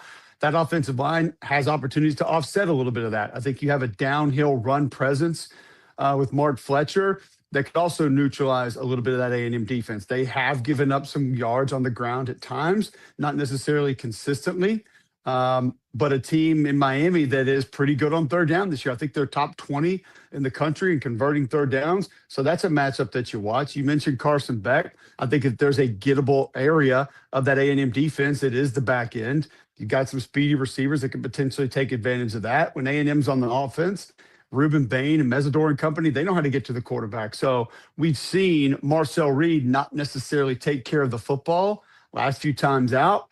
Somebody who I think is a little bit indecisive at times to be a runner, hang as a passer. When he's decisive, he's great.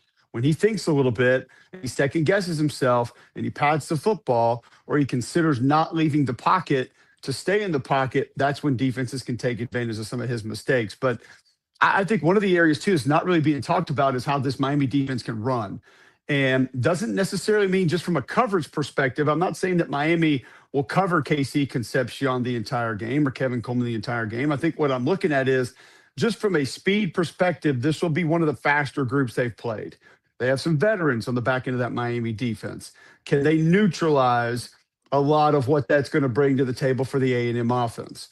How much will A&M try to lean on the ground game? Because I feel like they've been somewhat Jekyll and Hyde with their personality, their identity this year. Sometimes we've seen them go out, lay the groundwork, offensive line rips, they run the football, that opens up everything else, and that's sort of who they are. Other times, we've seen them kind of be this drop-back football team with Marcel Reed that I don't personally think that they need to be or try to be.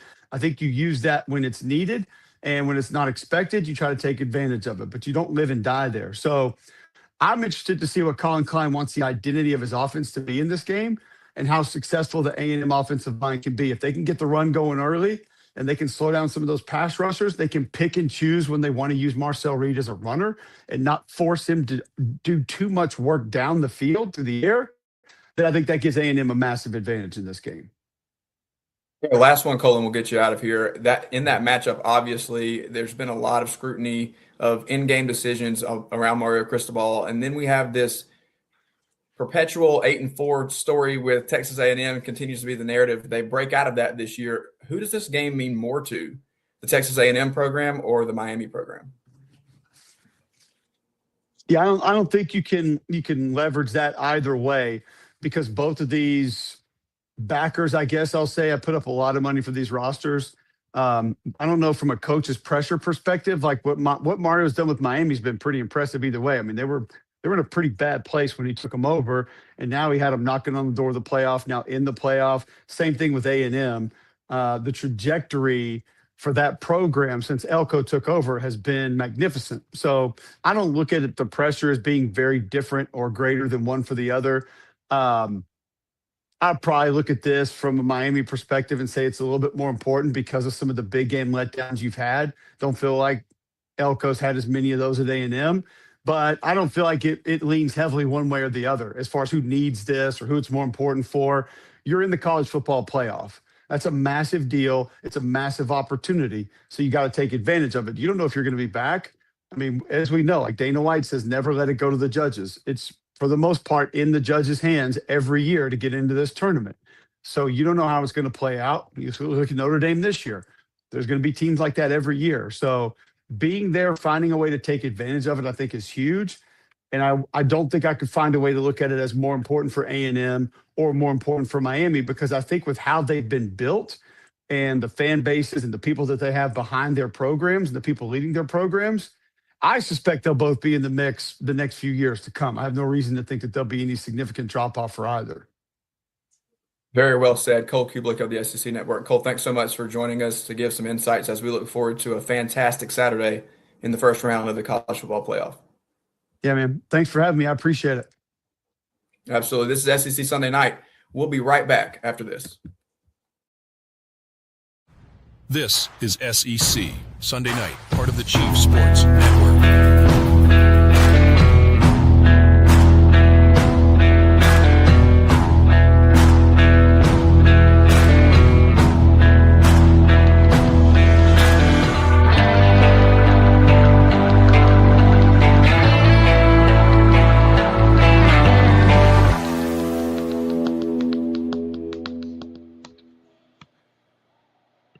All right, welcome back to SEC Sunday Night live on the Chief Sports Network. It is the SEC Pretty Hour. We're joined by Daily Joy, not just for a segment, but for the entirety of the hour. Joy, great stuff there from Cole as expected, and really able to break down some of the matchups. I'll start by asking you the same question that I asked him at the end, though, because he kind of played the middle and didn't answer the question. And I understand his perspective and what he had to say, but who stands to benefit more in this noon matchup today? Which program needs this? Is it Texas A&M or is it Miami? Honestly, I kind of feel Cole, because I don't know if I actually know that answer either, if I'm being honest. I think from a head coaching standpoint, I could probably argue Cristobal needs it more. There has been a lot of conversation about his ability to win when it really matters. I think A&M is more than happy with what Elko is doing and has done in his very short tenure as their head coach.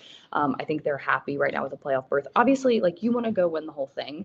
But the reality is you took A&M further than the University of Texas this year.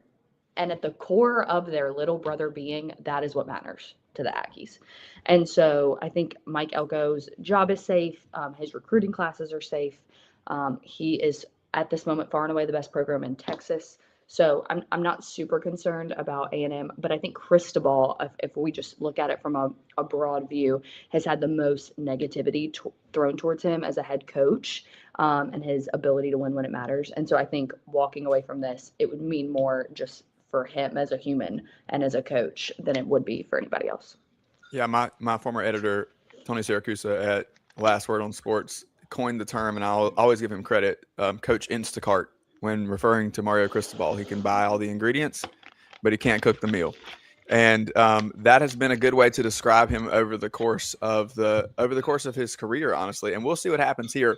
Matchups like this obviously are going to be won in the trenches. That's cliche, right? But we know that it's true, and we can see some players on both sides of this matchup that really play into that. But my question is going to go to the position group that everybody loves to talk about, and I'm never going to shy away from talking quarterbacks because that's where people's eyes and ears are going to focus. Who do you trust more, Marcel Reed or Carson Beck? I'll start on this one and see if we can get a rare agreement. Here's what I think. I'm going to trust Marcel Reed more today because this is a high-pressure situation. I think that overall, Carson Beck, surprisingly, to me, feels more consistent. Now, Carson Beck has these random times when he throws 3 to 4 interceptions and things are just way off the rails. And it's often in big moments where we see him kind of shrink. On the flip side, Marcel feels very inconsistent to me as a passer when they drop him back too much, and he just misses his receivers. And the plays that – I said this with Craig the other day – the plays that Marcel Reed doesn't make are not plays that show up in highlights or stat sheets because they're just missed touchdowns. They're wide open receivers that they're 25-yard gains, and he just sails it, or he throws it too far out in front of them, or whatever the case may be. It's not necessarily always been turnovers. Beck turns the ball over when things get pressure. But as we look at the matchup today, there's so much pressure, and Marcel Reed has consistently shown up when there's the most pressure on him, maybe with the exception of that Texas game. You could see him at the end of the Notre Dame matchup earlier in the year. Didn't play well necessarily across the course of the game, but then the game is on the line and he just marches straight down the field and takes over the game. Against South Carolina, you're down 31-3 at the half, and you see your season maybe in front of you with a different outcome on the line, and he just comes out and slices and dices and plays a perfect second half. So when the pressure is there, I'm going to trust Marcel Reed. And when is there more pressure than the college football playoff? Which one are you going with, Beck or Reed? Again, this is like such a toss-up. I don't know. That's kind of the point, right? I understand. Here's where I struggle with the Marcel Reed comparison. And I was listening to another podcast, our good friends Billy Lucci and Amanda Atwell. I was listening to their podcast, and Billy was referring to the fact that outside of Texas, who has A&M really wholeheartedly played? Like, if we call a spade, Notre Dame's schedule was so weak that there wasn't even the argument to put them in the college football playoff. So they played Notre Dame. So, and I'm not taking away your points. There were times that Marcel Reed was under pressure. You can't be down at half against South Carolina that way and not feel pressure going into the second half. So I'm not disagreeing with the fact that I think Marcel Reed has performed under pressure. I think I struggle because I don't know which of these quarterbacks has actually been battle tested and proven that they're capable of winning at the highest level of college football, which is the college football playoff. When Marcel Reed was faced with an opponent of any type caliber towards the end of the season, we saw what happened, and they lost to Texas. The flip side of that is that the ACC was insanely weak, so I don't know when Carson Beck was tested. If I'm not going to say that A&M wasn't tested with Notre Dame and then say that Miami was tested with Notre Dame. I don't think that's the case either. So I don't really know. I think this is really going to come down to which quarterback makes the least amount of errors or which defense forces the most amount of mistakes. I think we do tend to lean Carson Beck in terms of an error-making quarterback than I probably would Marcel Reed. The flip side of that is that Carson Beck is not in any way, shape, or form going to be rattled by the environment today. He has born and bred in these environments. He knows what it's like. He played at the highest level of college football with Georgia. And so I'm going to go Marcel Reed, and that's strictly because at this moment in time, I think the SEC is the tougher conference, even though I think that A&M had a weak SEC schedule and hasn't necessarily been insanely tested. And their one test they didn't pass, in my opinion. With that being said, I am going to give Marcel Reed the advantage. I think he's played in tougher environments this year. I think he has probably seen higher levels of talent. Whether or not those entire teams were better is a topic for another day. But if I have to gun to my head, pick a quarterback, I'll take Marcel Reed. Wow, we just agreed on something. That's fantastic. We did. We're getting it together, Joy. We're getting better. We're figuring this thing out. I don't know if that means that we're producing better or worse content by agreeing with each other. I think it's a little more funny when we disagree. I want to take a minute just to highlight some news here. My friend Drew Crabtree in the chat box points out that he thinks that Toledo is headed for the college football playoff next year, which is a funny comment. But in all seriousness, I saw the text from Drew earlier, and also got the ESPN notification that Kenny Dillingham is finalizing a new deal at Arizona State, which takes another potential coaching move off the table as we look at some of how this coaching carousel is going to continue to play out through the college football playoff. The timing of all this is crazy, and we've spent a lot of time, and I mean a lot of time, talking about the timing of the Lane Kiffin saga and how that played out in terms of the season that Ole Miss is having and how does that work. We're still seeing it. Now we're talking about Kalen DeBoer. His team is still alive. They're in the second round. They're playing the number 1 seed Indiana Hoosiers, but we still have these lingering, even after a statement was released last week, we still have these lingering discussions about, well, what is really going on with Kalen DeBoer. And so I'll also point out that the NFL season and coaching carousel will always domino its way down to college football as well. Somebody will get pulled up inevitably, whether it's a key coordinator or a head coach, and that will then start another wave of coaching carousel in the college football world.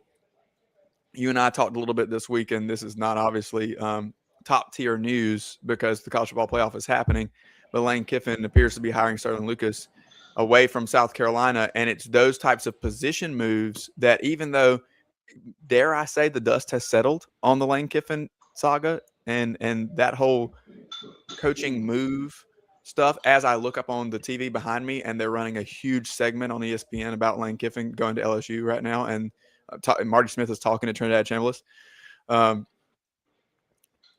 But those kind of tertiary moves when we get into the position coaches are still happening, and they're going to continue to happen, and we're not going to have this thing settled for a little bit of time. And it's funny how it continues to impact teams that are still alive in the college football playoff.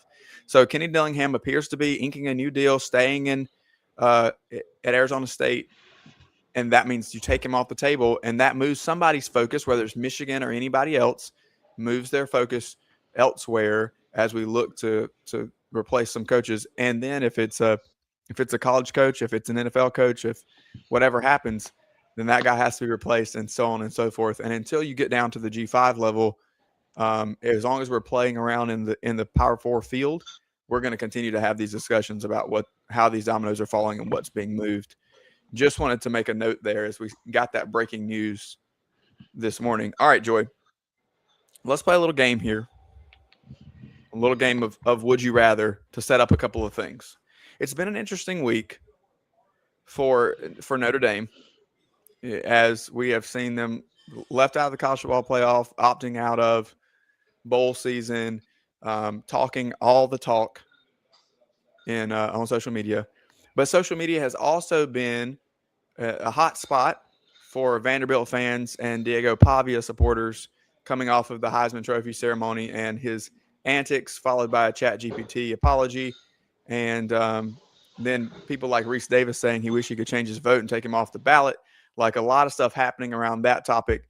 So not the most positive of weeks for the Irish and the Commodores. Would you rather today on December, 20th, 2025, would you rather be a Notre Dame fan or a Vanderbilt fan right now as it stands on X and in the world?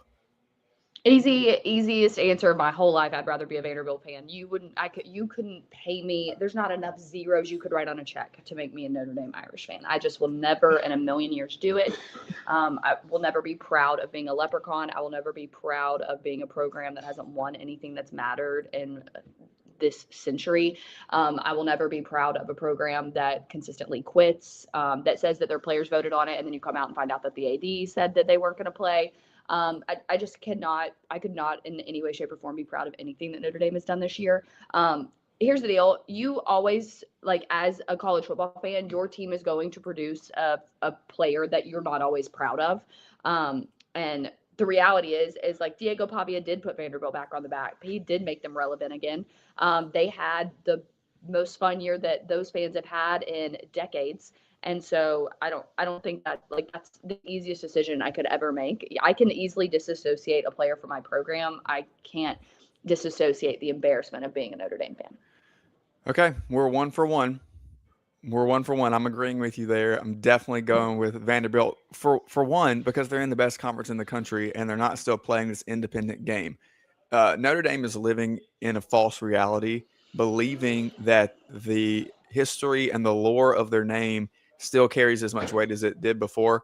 Our friend Clay Travis points out on X a couple of weeks ago, or I guess last week as all this broke, that I'll give myself a shout out and a pat here, that South Carolina actually averaged more viewers per game this year than Notre Dame did, according to Nielsen. So we don't have this national fan base tuning in to what's happening with the Irish. You got a chance to go up there and check them out this year. So I trust your perspective as we go with Vandy.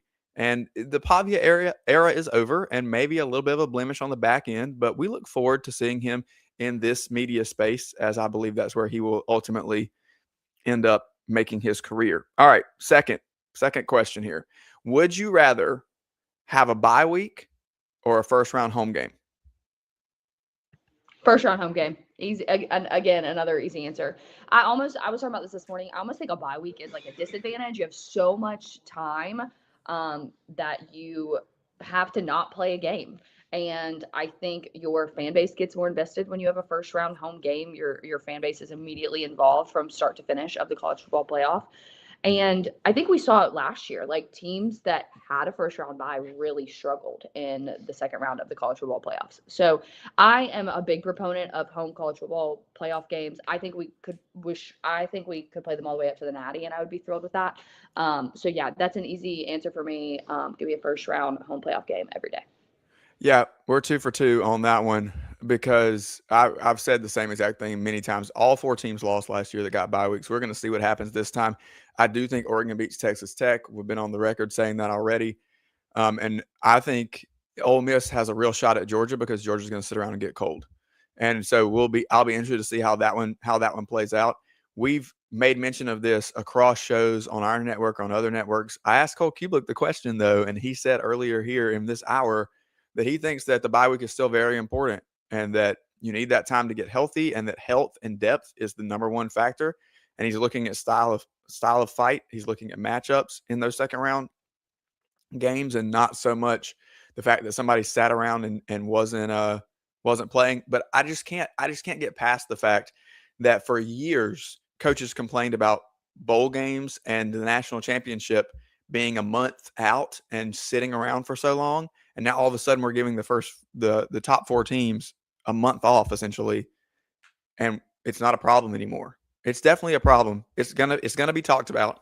And hopefully if we go to 16 soon, we can get rid of these bye weeks and move forward. But we mentioned this earlier as well. The report from Dellinger yesterday that the format may be 13 versus 16, 14 versus 15, and then those teams will then be into a play-in type format. I would love to see 1 versus 16. And that leads me to my next question, Joy. If we go to a 16-team format, are you in favor of a 1 versus 16 model, or would you rather have matchups at the bottom for teams like that to kind of play their way in 13 versus 16, 14 versus 15? I honestly, if I'm being so honest, I really care less about the formatting and more about the 16 teams that are getting in. I have the same problem that I have right now with a 12-team playoff, and that is that I think automatic bids are stupid. I have said this since the birth of the college football playoff when they announced, when we were 1-4, I was like, okay, no automatic bids. I'm in for that because it's the 4 best teams in college football. Obviously, the last year of that, there was some subjectivity because of Florida State, but take that out, and I think objectively for the first couple years of the playoffs, you got the 4 best teams in college football. Now we've expanded and we're getting automatic bids, and we talked about it earlier in the show, Rob. We're going to have 2 games later that are going to fight with NFL teams for viewership because there's 2 teams in there that no one thinks is going to give Oregon or Ole Miss a game.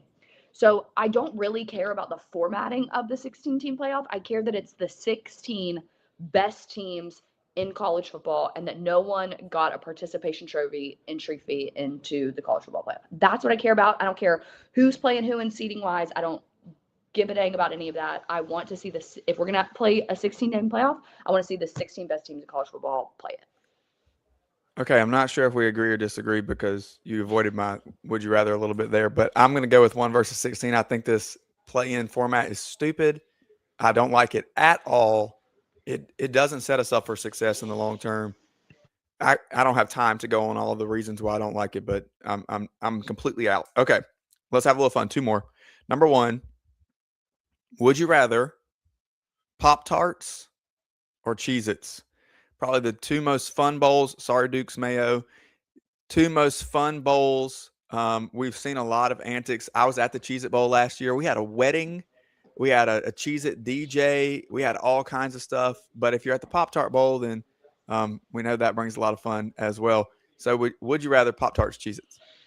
I'm going to go Cheez-Its, but I'm salt over sugar any day of the week. What's your Pop-Tart flavor? I don't eat Pop-Tarts. Well, there's like battery acid or something in them, so that's probably antifreeze, Well, great. whatever. So it's probably a good thing. Sorry, Pop-Tarts, not trying to throw shade on your products, but definitely the classic strawberry or the brown sugar cinnamon, though, if we're picking a flavor. All right, last one. As the founder, the owner, the design extraordinaire, crew necks or mock necks at SEC Pretty? Which one is your go-to? I gotta go mock neck. I don't know. I think they might just be a fad. I think they might just be a trend. And if that's the case, then I'm gonna ride the trend until it's over. But a crew neck will always be classic. Like, you'll never go wrong with a crew neck. But I think right now, at the same time, got in my head, mock necks. As she wears a crew neck. Yeah, exactly. But I think that mock necks may be a trend.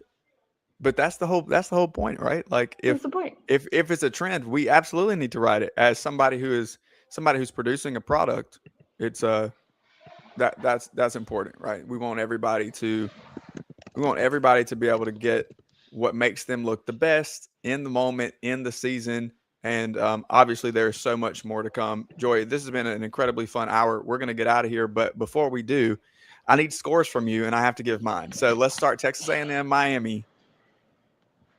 I'll go. Craig came in at 31-17. I'm going 27-20 Aggies. Riding that Texas A&M train. I know it's going to be tough for you to pick Texas A&M, but we'll see what you got here. Give me a score. I hate this so much. 24-21 Aggies. Close one. So that would not actually cover the 3.5. So that'll put you in interesting territory. Okay. As a reminder, Craig went 31-17 as well on the matchup in Oxford. I'm going to go I had not talked to him. I wrote down my scores this morning before hitting the go live button. But I also have 31-17. So this is going to be difficult. Either we're both going to be wrong or we're both going to be very right. I think that Ole Miss wins 31-17. I think it's a little closer than what it was before. What do you think? Okay, I'm going 34-14. Okay. Ole Miss. So that means covering their 17.5 point favorite there. Yeah, I think it was obvious that it was Ole Miss. Now, lastly, not an SEC game. Not an SEC game, but we're going to pick it because it's college football playoff, and that's where we're at right now. Craig with an astronomical beatdown, 42-7. He predicts Oregon to win that game. I've got Oregon winning 34-10, which would still cover because they're 21-point favorites. That's a 24-point game. What do you think? How does this one play out in Eugene? I do think Oregon scores 42 points. I just do think JMU scores a few more. So I'm going 42-20 Oregon. All right. There we go. So we've got all of our scores recorded and we're ready to go. We'll be back tomorrow night. Craig and I will be back on at 8 o'clock. And Joy will shout you out for all the ways that you were wrong, because that's what we do. And that's what we love most here on SEC Sunday Night. It is the SEC Pretty Hour in partnership with SEC Sunday Night Live on the Chief Sports Network. Joy, thanks so much. This was a ton of fun, and we'll see what we have cooked up for 2026. No problem. Thanks for having me. Absolutely. You guys have a great day. Enjoy the rest of the college football playoff round 1. We'll be recapping on Sunday night, and then we'll get ready for round 2. We'll see you tomorrow.